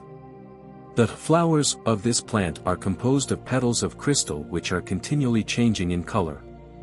As the heat is raised, this formation melts into an amber-colored liquid which gradually becomes thicker and thicker until it sinks into a black earth on the bottom of the glass. At this point, the sign of the crow in alchemical literature, more of the ferment or mercury is added. In this process, which is one of continual sublimation, a long-necked, hermetically sealed flask is used, and one can watch the vapor rising up the neck of the flask and condensing down the sides. This process continues until the state of dry blackness is attained. When more of the mercury is added, the black powder is dissolved, and from this conjunction it seems that a new substance is born, or, as the early alchemists would have expressed it, a sun is born. As the black color abates, color after color comes and goes until the mixture becomes white and shining, the white elixir. The heat is gradually raised yet more, and from white the color changes to citron and finally to red, the elixir vitae, the philosopher's stone, the medicine of men and metals. From their writings, it appears that many alchemists found it unnecessary to take the elixir to this very last stage, the citron-colored solution being adequate for their purpose. It is of interest to note that an entirely different manifestation comes into being after the separation of the three elements and their reconjunction under the sealed vase of Hermes. By the deliberate separation and unification of the mercury, sulfur, and salt, the three elements appear as a more perfect manifestation than in the first place. Conclusion. Man's work is not merely to exist on this earth, to scratch ignorantly at its surface, to mutilate nature in every possible way, to fight and rob his neighbor, but to develop the powers surrounding him. To manipulate those forces that he may truly and deservedly claim his right to inherit the earth. A garden which has been neglected for years and is overgrown with weeds, when taken over by an intelligent human being who will work hand in hand with nature, may once again become a thing of beauty and joy. Thus the earth, which is man's garden, must be sown and cultivated by him, perfected by his art. Life is not a haphazard game of chance, but an unfoldment and development of its own powers manifesting in perfect law. Let us, then, try to understand this life which is eternal law, pervaded by an intelligence with order and wisdom, and having understood, let us work for the more perfect unfoldment of our earth and the forces which lie beneath its surface. For this law applies to agriculture, to science, to the production of food, to the use of minerals and metals, to the building of cities, to the use of electricity and all natural forces. When man finally learns to use these forces, he will be able to press forward and onward to the final goal, which is the perfection of the earth and of his own species. Alchemy brings us the vision of the heights to which man may attain. It teaches us that he is triune, that is, spiritual, mental, and physical, that his future is far greater than at present can be envisaged, that life is law and wisdom. Those of you who have followed me thus far may be interested in the following extracts of Hermetic literature, both of which, apart from their intrinsic beauty, provide perfect examples of the highly mystical and intentionally enigmatic phraseology of alchemical writing. The authorship of the first, the Tractatus Aureus or Golden Treatise of Hermes, is unknown, despite the name it bears. It is, however, thought to be one of the most ancient and complete pieces of alchemical writing left to us, and has been held in high esteem by alchemists of all ages as a complete exposition of their art. The second, the Book of the Revelation of Hermes, interpreted by Theophrastus Paracelsus, concerning the supreme secret of the world, was first published under the auspices of Benedictus Figulus in his Golden and Blessed Casket of Nature's Marvels, in 1608, a translation of which work was edited and introduced by Mr. Arthur Edward Waite in the latter part of the last century. Many of the truths enunciated therein are to be found in other works by writers of earlier and later times, but much of the phraseology is unique to Paracelsus himself. Aureus, or the Golden Tractate. Section 1. Even thus saith Hermes. Through long years I have not ceased to experiment, neither have I spared any labor of mind. And this science and art I have obtained by the sole inspiration of the living God, who judged fit to open them to me his servant, who has given to rational creatures the power of thinking and judging aright, forsaking none or giving to any occasion to despair. For myself, I had never discovered this matter to anyone had it not been from fear of the judgment and the perdition of my soul, if I concealed it. It is a debt which I am desirous to discharge to the faithful as the Father of the faithful did liberally bestow it upon me. Understand ye then, O sons of wisdom, that the knowledge of the four elements of the ancient philosophers was not corporally or imprudently sought after, which are through patience to be discovered according to their causes and their occult operation. But their operation is occult, since nothing is done except the matter be decompounded and because it is not perfected unless the colors be thoroughly passed and accomplished. Know then, that the division that was made upon the water, by the ancient philosophers, separates it into four substances, one into two, and three into one, the third part of which is color, as it were a coagulated moisture. But the second and third waters are the weights of the wise. Take of the humidity, or moisture, 1.5 ounces, and of the southern redness, which is the soul of gold, a fourth part, that is to say, 1/2 ounce. Of the citron sere, in like manner, 1/2 ounce, of the auripigment, 1/2 ounce, which are 8, that is 3 ounces. And know ye that the vine of the wise is drawn forth in 3, but the wine thereof is not perfected, until at length 30 be accomplished. Understand the operation, therefore. Decoction lessens the matter, but the tincture augments it, because Luna in 15 days is diminished, and in the third she is augmented. This is the beginning and the end. Behold, I have declared that which was hidden, since the work is both with thee and about thee, that which was within is taken out and fixed, and thou canst have it either in earth or sea. Keep, therefore, the argent vive, which is prepared in the innermost chamber in which it is coagulated, for that is the mercury which is celebrated from the residual earth.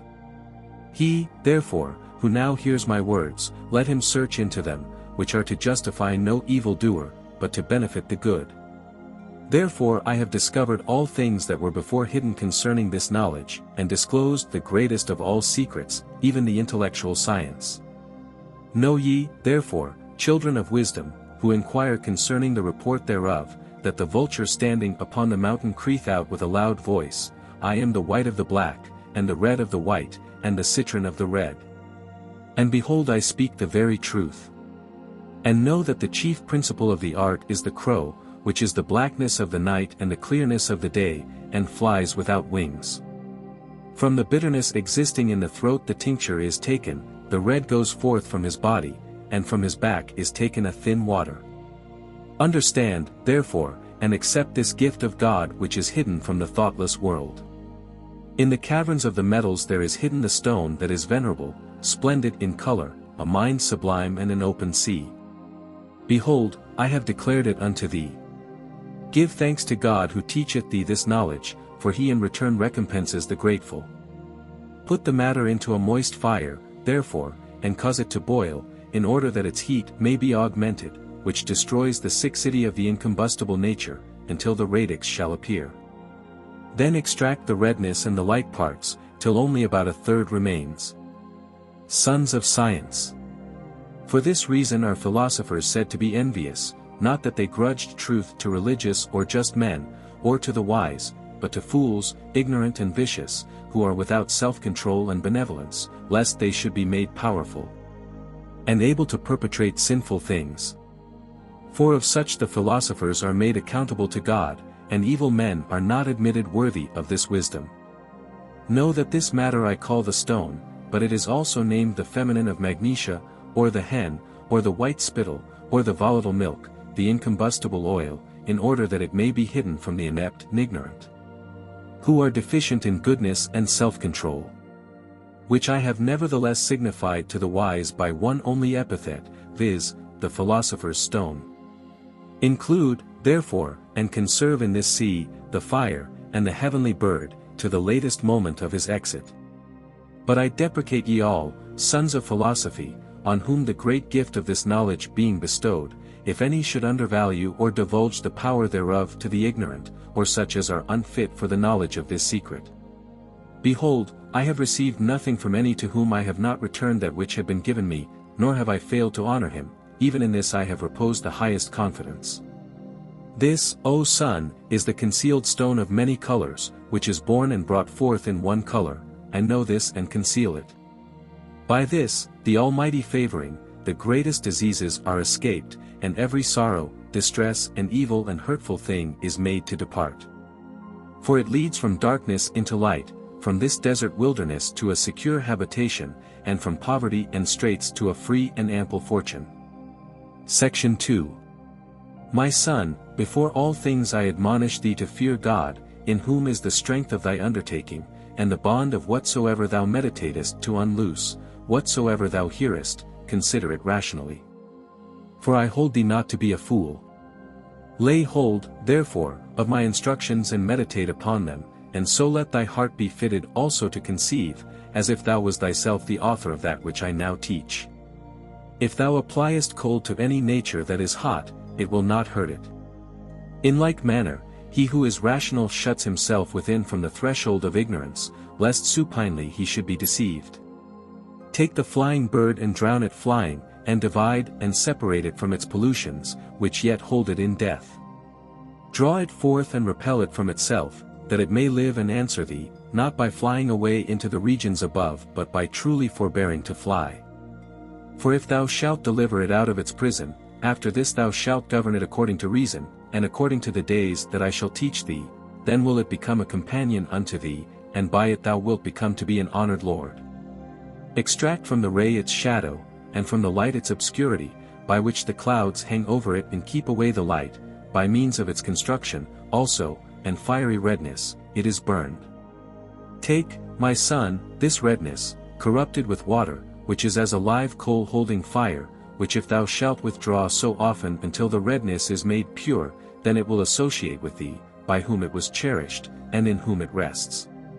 Return, then, O my son, the coal being extinct in life, upon the water for 30 days, as I shall note to thee, and henceforth thou art a crowned king, resting over the fountain, and drawing from thence ore pigment dry without moisture. And now I have made the heart of the hearers, hoping in thee, to rejoice, even in their eyes, beholding thee in anticipation of that which thou possessest. Observe, then, that the water was first in the air, then in the earth. Restore thou it also to the superiors by its proper windings and not foolishly altering it, then to the former spirit, gathered in its redness, let it be carefully conjoined. Know, my son, that the fatness of our earth is sulfur, the aura pigment cereti, and colchicine which are also sulfur, of which auripigment sulfur, and such like, some are more vile than others, in which there is a diversity. Of which kind also is the fat of gluey matters, such as our hair, nails, hoofs, and sulfur itself, and of the brain, which too is auripigment, of the like kind also are the lions and cats' claws, which is sereti the fat of white bodies. And the fat of the two oriental quicksilvers, which sulfurs are hunted and retained by the bodies. I say, moreover, that this sulfur doth tinge and fix, and is held by the conjunction of the tinctures. Oils also tinge, but fly away, which in the body are contained, which is a conjunction of fugitives only with sulfurs and albuminous bodies, which hold also and detain the fugitive ends. The disposition sought after by the philosophers, O son, is but one in our egg, but this in the hen's egg is much less to be found.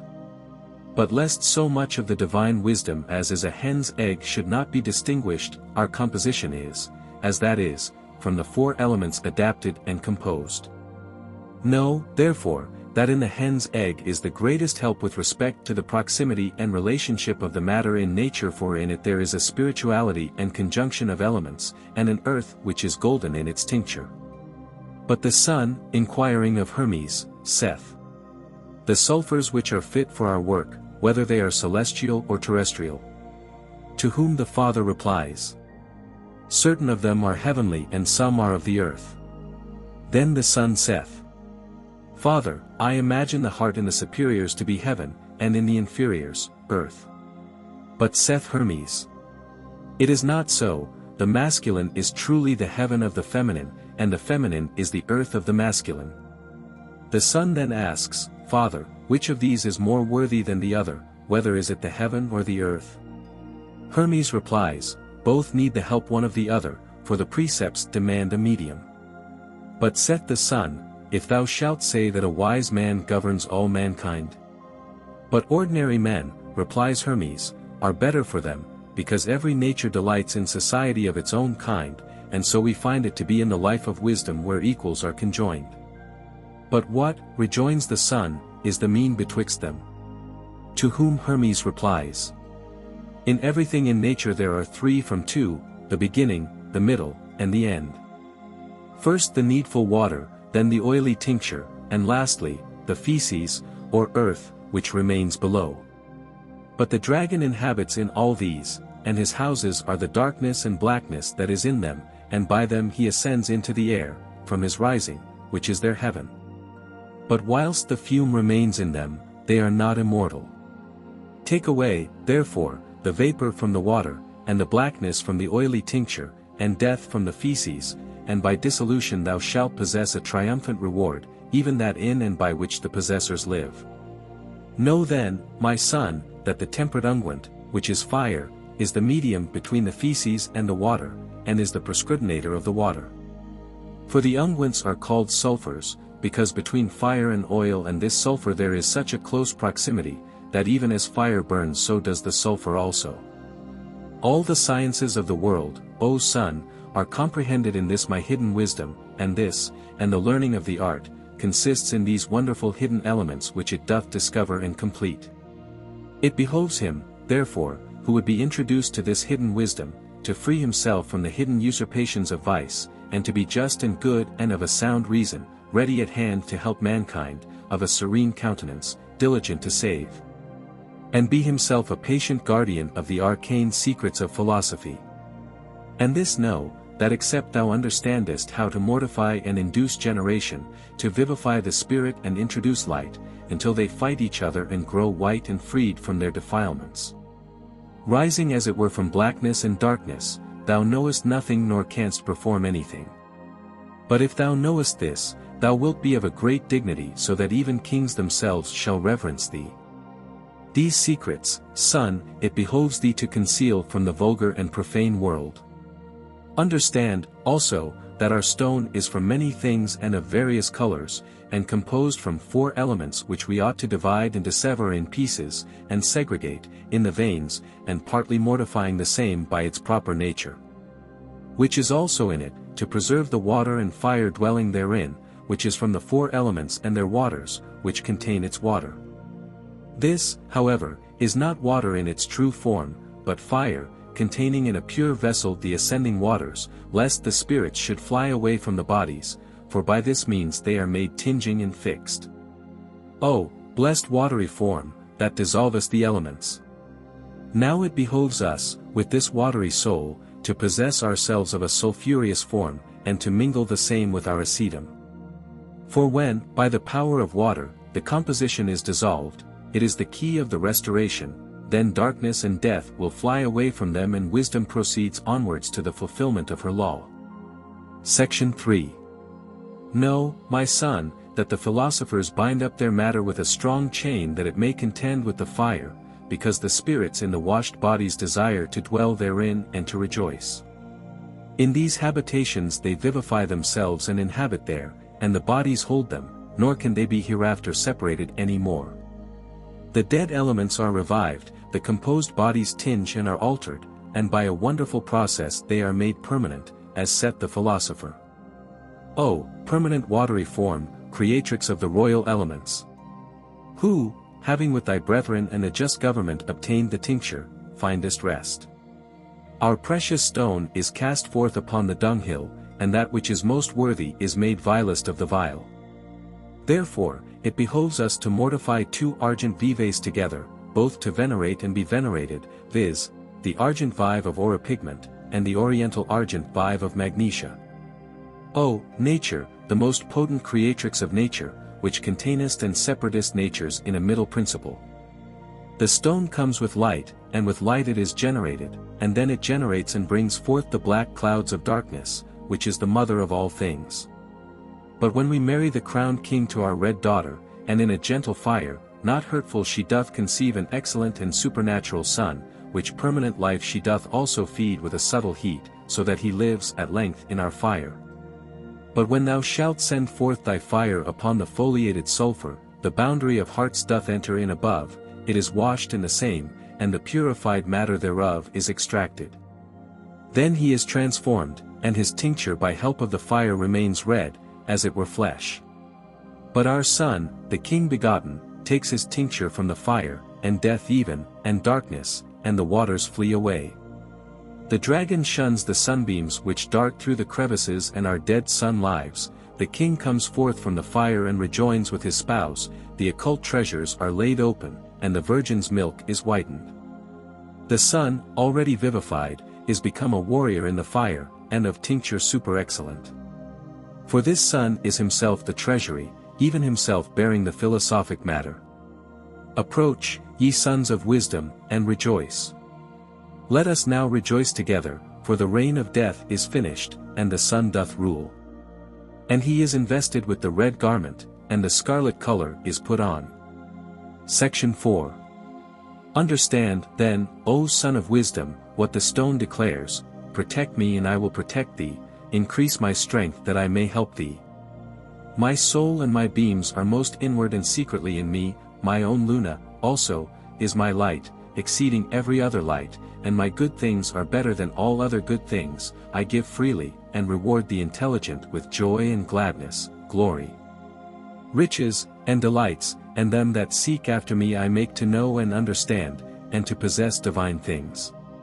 Behold, that which the philosophers have concealed is written with 7 letters, for Alpha and Eta follow too, and soul in like manner follows the book. Nevertheless, if thou art willing that he should have dominion, observe the art, and join the sun to the daughter of the water, which is Jupiter and a hidden secret. Auditor, understand. Let us use our reason. Consider all with the most accurate investigation, which in the contemplative part 1 have demonstrated to thee, the whole matter I know to be the one only thing. But who is he that understands the true investigation and inquires rationally into this matter? It is not from man, nor from anything like him or akin to him, nor from the ox or bullock, and if any creature conjoins with one of another species, that which is brought forth is neutral from either. Thus saith Venus, I beget light, nor is the darkness of my nature, and if my metal be not dried all bodies desire me, for I liquefy them and wipe away their rust, even I extract their substance. Nothing, therefore is better or more venerable than I, my brother also being conjoined. But the king, the ruler, to his brethren, testifying of him, saith, I am crowned, and I am adorned with a royal diadem. I am clothed with the royal garment, and I bring joy and gladness of heart, for being chained, I cause my substance to lay hold of, and to rest within the arms and breast of my mother, and to fasten upon her substance. Making that which was invisible to become visible, and the occult matter to appear. And everything which the philosophers have hidden is generated by us. Hear, then, these words, and understand them. Keep them, and meditate thereon, and seek for nothing more. Man in the beginning is generated of nature, whose inward substance is fleshy, and not from anything else. Meditate on these plain things, and reject what is superfluous. Thus saith the philosopher, Botry is made from the citron, which is extracted out of the red root, and from nothing else, and if it be citron and nothing else wisdom was with thee. It was not gotten by thy care, nor if it be freed from redness, by thy study.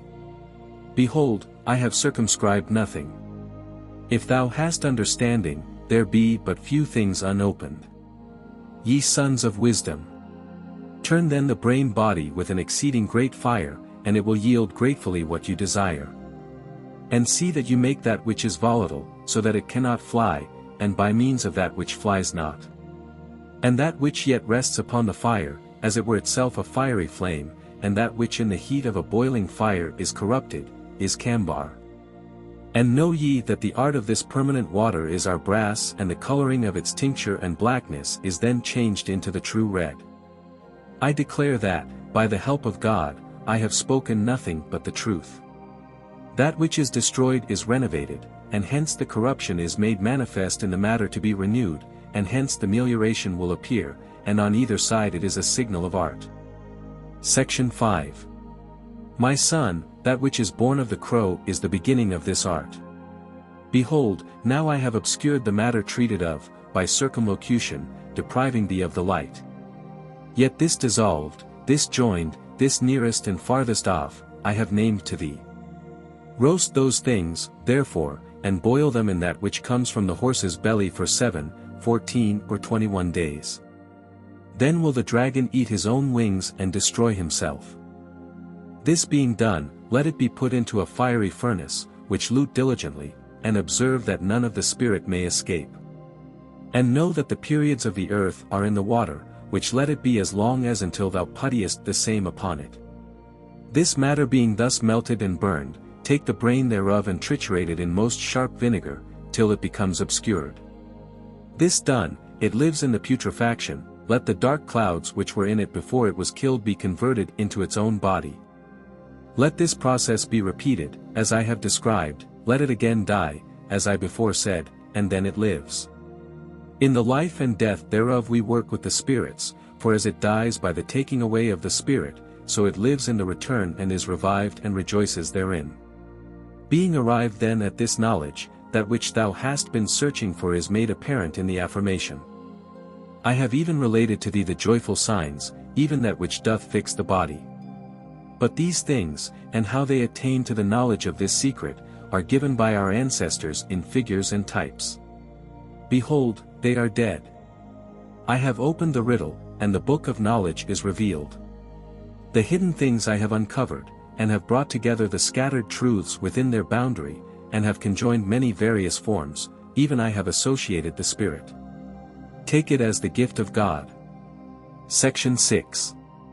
It behoves thee to give thanks to God, who has bestowed liberally of his bounty to the wise, who delivers us from misery and poverty. I am tempted and proven with the fullness of his substance and his probable wonders, and humbly pray God that whilst we live we may come to him. Remove thence, O sons of science, the unguents which we extract from fats, hair, verdigris, tragacanth and bones, which are written in the books of our fathers. But concerning the ointments which contain the tincture, coagulate the fugitive, and adorn the sulphurs, it behoves us to explain their disposition more at large, and to unveil the form, which is buried and hidden from other unguents. Which is seen in disposition, but dwells in his own body, as fire in trees and stones, which by the most subtle art and ingenuity it behoves to extract without burning. And know that the heaven is to be joined mediately with the earth, but the form is in a middle nature between the heaven and the earth, which is our water. But the water holds of all the first place which goes forth from this stone. But the second is gold, and the third is gold, only in a mean which is more noble than the water and the feces. But in these are the smoke, the blackness and the death.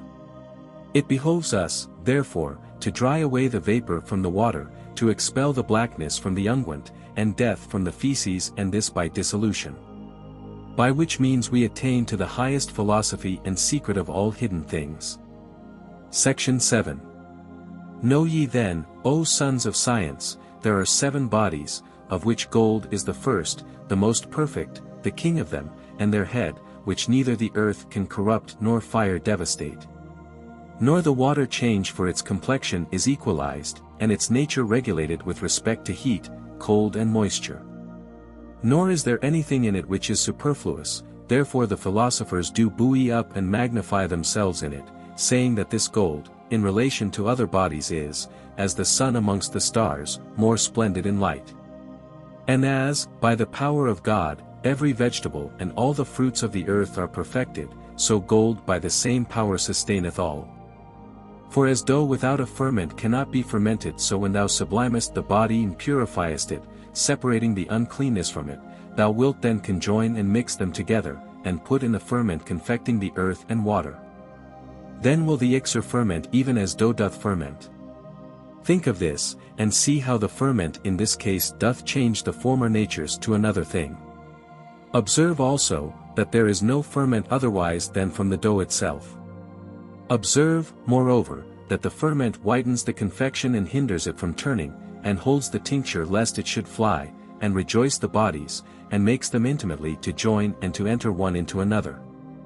And this is the key of the philosophers and the end of their work, and by this science, bodies are meliorated, and the operation of them, God assisting, is consummate. But, through negligence and a false opinion of the matter, the operation may be perverted, as a mass of leaven growing corrupt, or milk turned with rennet for cheese, and musk among aromatics. The sure color of the golden matter for the red, and the nature thereof, is not sweetness, therefore we make of them sericomai.e, elixir. And of them we make the enamel of which we have already written, and with the king's seal we have tinged the clay, and in that have set the color of heaven, which augments the sight of them that see. The stone, therefore, is the most precious gold without spots, evenly tempered, which neither fire, nor air, nor water, nor earth is able to corrupt. For it is the universal ferment rectifying all things in a medium composition, whose complexion is yellow and a true citron color. The gold of the wise, boiled and well digested, with a fiery water, makes elixir, for the gold of the wise is more heavy than lead, which in a temperate composition is a ferment elixir, and contrariwise, in our intemperate composition, is the confusion of the whole. For the work begins from the vegetable, next from the animal, as in a hen's egg, in which is the greatest help, and our earth is gold, all of which we make sericum, which is the ferment elixir. The Book of the Revelation of Hermes. Interpreted by Theophrastus Paracelsus. Concerning the supreme secret of the world. Hermes, Plato, Aristotle, and the other philosophers, flourishing at different times, who have introduced the arts, and more especially have explored the secrets of inferior creation, all these have eagerly sought a means whereby man's body might be preserved from decay and become endued with immortality. To them it was answered that there is nothing which might deliver the mortal body from death, but that there is one thing which may postpone decay, renew youth, and prolong short human life, as with the patriarchs. For death was laid as a punishment upon our first parents, Adam and Eve, and will never depart from all their descendants. Therefore, the above philosophers, and many others, have sought this one thing with great labor, and have found that which preserves the human body from corruption, and prolongs life, conducts itself, with respect to other elements, as it were like the heavens, from which they understood that the heavens are a substance above the 4 elements. And just as the heavens, with respect to the other elements are held to be the 5th substance, for they are indestructible, stable, and suffer no foreign admixture. So also this one thing, compared to the forces of our body, is an indestructible essence, drying up all the superfluities of our bodies, and has been philosophically called by the above-mentioned name. It is neither hot and dry like fire, nor cold and moist like water, nor warm and moist like air, nor dry and cold like earth. But it is a skillful, perfect equation of all the elements, a right commingling of natural forces, a most particular union of spiritual virtues, an indissoluble uniting of body and soul. It is the purest and noblest substance of an indestructible body, which cannot be destroyed nor harmed by the elements, and is produced by art. With this Aristotle prepared an apple prolonging life by its scent, when he, 15 days before his death, could neither eat nor drink on account of old age. This spiritual essence, or one thing, was revealed from above to Adam, and was greatly desired by the Holy Fathers. This also Hermes and Aristotle call the truth without lies, the most sure of all things certain, the secret of all secrets. It is the last and the highest thing to be sought under the heavens, a wondrous closing and finish of philosophical work, by which are discovered the dews of heaven and the fastnesses of earth. What the mouth of man cannot utter is all found in this spirit. As Morainus says, he who has this has all things, and wants no other aid. For in it are all temporal happiness, bodily health, and earthly fortune.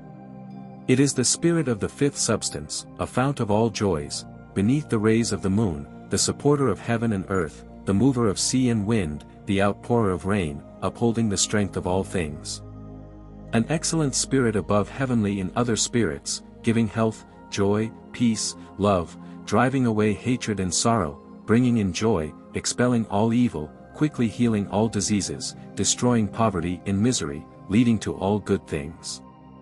Preventing all evil words and thoughts, giving man his heart's desire, bringing to the pious earthly honor and long life, but to the wicked who misuse it, eternal punishment. This is the spirit of truth, which the world cannot comprehend without the interposition of the Holy Ghost, or without the instruction of those who know it. The same is of a mysterious nature, wondrous strength, boundless power. The saints, from the beginning of the world, have desired to behold its face. By Avicenna this spirit is named the soul of the world. For as the soul moves all the limbs of the body, so also does this spirit move all bodies. And as the soul is in all the limbs of the body, so also is this spirit in all elementary created things. It is sought by many and found by few. It is beheld from afar and found near, for it exists in everything, in every place, and at all times. It has the powers of all creatures, its action is found in all elements, and the qualities of all things are therein, even in the highest perfection. By virtue of this essence did Adam and the patriarchs preserve their health and live to an extreme age, some of them also flourishing in great riches. When the philosophers had discovered it, with great diligence and labor, they straightway concealed it under a strange tongue, and in parables, lest the same should become known to the unworthy, and the pearls be cast before swine. For if everyone knew it, all work and industry would cease, man would desire nothing but this one thing, people would live wickedly, and the world be ruined, seeing that they would provoke God by reason of their avarice and superfluity. For eye hath not seen, nor ear heard, nor hath the heart of man understood what heaven hath naturally incorporated with this spirit. Therefore have I briefly enumerated some of the qualities of this spirit, to the honor of God, that the pious may reverently praise him in his gifts, which gift of God shall afterwards come to them. And I will herewith shew what powers and virtues it possesses in each thing, also its outward appearance, that it may be more readily recognized. In its first state, it appears as an impure earthly body, full of imperfections. It then has an earthly nature, healing all sickness and wounds in the bowels of man, producing good and consuming proud flesh, expelling all stench, and healing generally, inwardly and outwardly. In its second nature, it appears as a watery body, somewhat more beautiful than before, because, although still having its corruptions, its virtue is greater. It is much nearer the truth, and more effective in works. In this form it cures cold and hot fevers, and is a specific against poisons, which it drives from heart and lungs, healing the same when injured or wounded, purifying the blood, and, taken 3 times a day, is of great comfort in all diseases. But in its third nature it appears as an aerial body of an oily nature, almost freed from all imperfections, in which form it does many wondrous works, producing beauty and strength of body. And, a small quantity being taken in the food, preventing melancholy and heating of the gall, increasing the quantity of blood and seed. It expands the blood vessels, cures withered limbs, restores strength to the sight, in growing persons removes what is superfluous and makes good defects in the limbs. In its fourth nature it appears in a fiery form, not quite freed from all imperfections, still somewhat watery and not dried enough, wherein it has many virtues making the old young and reviving those at the point of death. For if to such an one there be given, in wine, a barleycorn's weight of this fire, so that it reach the stomach, it goes to his heart, renewing him at once, driving away all previous moisture and poison, and restoring the natural heat of the liver. Given in small doses to old people, it removes the diseases of age, giving the old young hearts and bodies. Hence it is called the elixir of life. In its fifth and last nature, it appears in a glorified and illuminated form, without defects, shining like gold and silver, wherein it possesses all previous powers and virtues in a higher and more wondrous degree. Here its natural works are taken for miracles. When applied to the roots of dead trees they revive, bringing forth leaves and fruit. A lamp, the oil of which is mingled with this spirit, continues to burn forever without diminution. It converts crystals into the most precious stones of all colors, equal to those from the mines, and does many other incredible wonders which may not be revealed to the unworthy. For it heals all dead and living bodies without other medicine. Here Christ is my witness that I lie not, for all heavenly influences are united and combined therein. This essence also reveals all treasures in earth and sea, converts all metallic bodies into gold, and there is nothing like unto it under heaven. This Spirit is the secret, hidden from the beginning yet granted by God to a few holy men for the revealing of these riches to his glory, dwelling in fiery form in the air, and leading earth with itself to heaven. While from its body there flow whole rivers of living water. This Spirit flies through the midst of the heavens like a morning mist, leads its burning fire into the water, and has its shining realm in the heavens. And although these writings may be regarded as false by the reader, yet to the initiated they are true and possible, when the hidden sense is properly understood. For God is wonderful in his works, and his wisdom is without end. This Spirit in its fiery form is called a Sandaraka, in the aerial a Kybrik, in the watery an Azoth, in the earthly Alkahaf and Aliokasaf. Hence they are deceived by these names, who, seeking without instruction, think to find this Spirit of life in things foreign to our art. For although this Spirit which we seek, on account of its qualities, is called by these names, yet the same is not in these bodies and cannot be in them. For a refined spirit cannot appear except in a body suitable to its nature. And, by however many names it be called, let no one imagine there be different spirits, for, say what one will, there is but one Spirit working everywhere and in all things. That is the Spirit which, when rising, illumines the heavens, when setting incorporates the purity of earth, and when brooding has embraced the waters. This Spirit is named Raphael, the angel of God, the subtlest and purest, whom the others all obey as their king. This spiritual substance is neither heavenly nor hellish, but an airy, pure, and hardy body, midway between the highest and the lowest, without reason, but fruitful in works, and the most select and beautiful of all other heavenly things. This work of God is far too deep for understanding, for it is the last, greatest, and highest secret of nature. It is the Spirit of God, which in the beginning filled the earth and brooded over the waters, which the world cannot grasp without the gracious interposition of the Holy Spirit and instruction from those who know it. Which also the whole world desires for its virtue, and which cannot be prized enough. For it reaches to the planets, raises the clouds, drives away mists, gives its light to all things, turns everything into sun and moon, bestows all health and abundance of treasure, cleanses the leper, brightens the eyes, banishes sorrow, heals the sick, reveals all hidden treasures, and, generally, cures all diseases. Through this Spirit have the philosophers invented the 7 liberal arts, and thereby gained their riches. Through the same Moses made the golden vessels in the ark, and King Solomon did many beautiful works to the honor of God. Therewith Moses built the tabernacle, Noah the ark, Solomon the temple.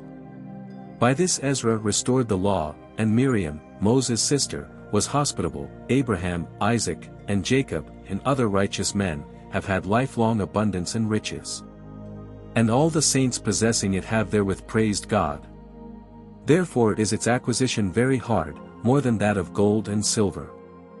For it is the best of all things, because, of all things mortal that man can desire in this world, nothing can compare with it, and in it alone is truth. Hence it is called the stone and spirit of truth. In its works is no vanity, its praise cannot be sufficiently expressed.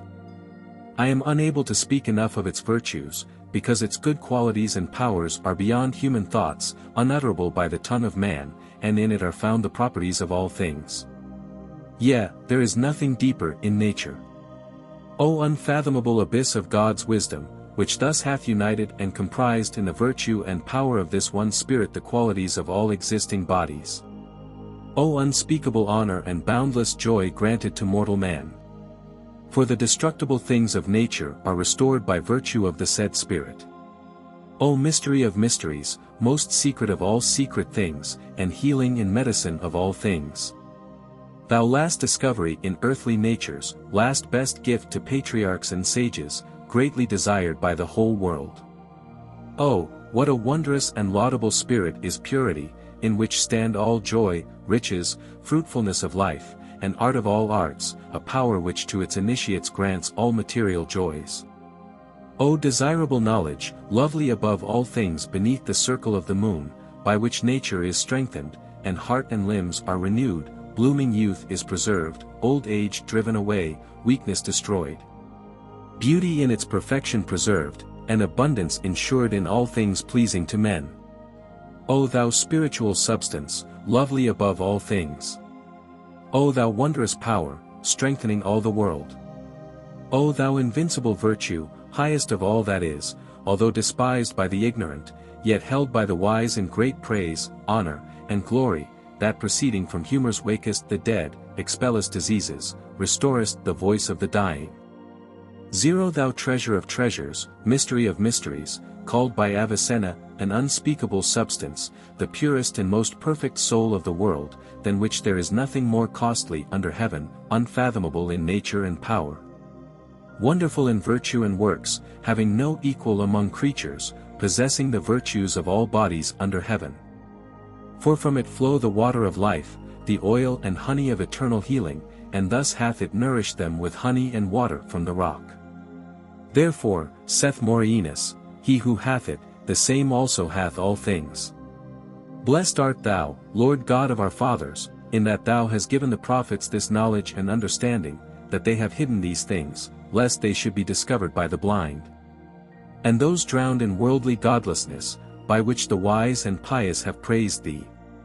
For the discoverers of the mystery of this thing to the unworthy are breakers of the seal of heavenly revelation, thereby offending God's majesty, and bringing upon themselves many misfortunes and the punishments of God.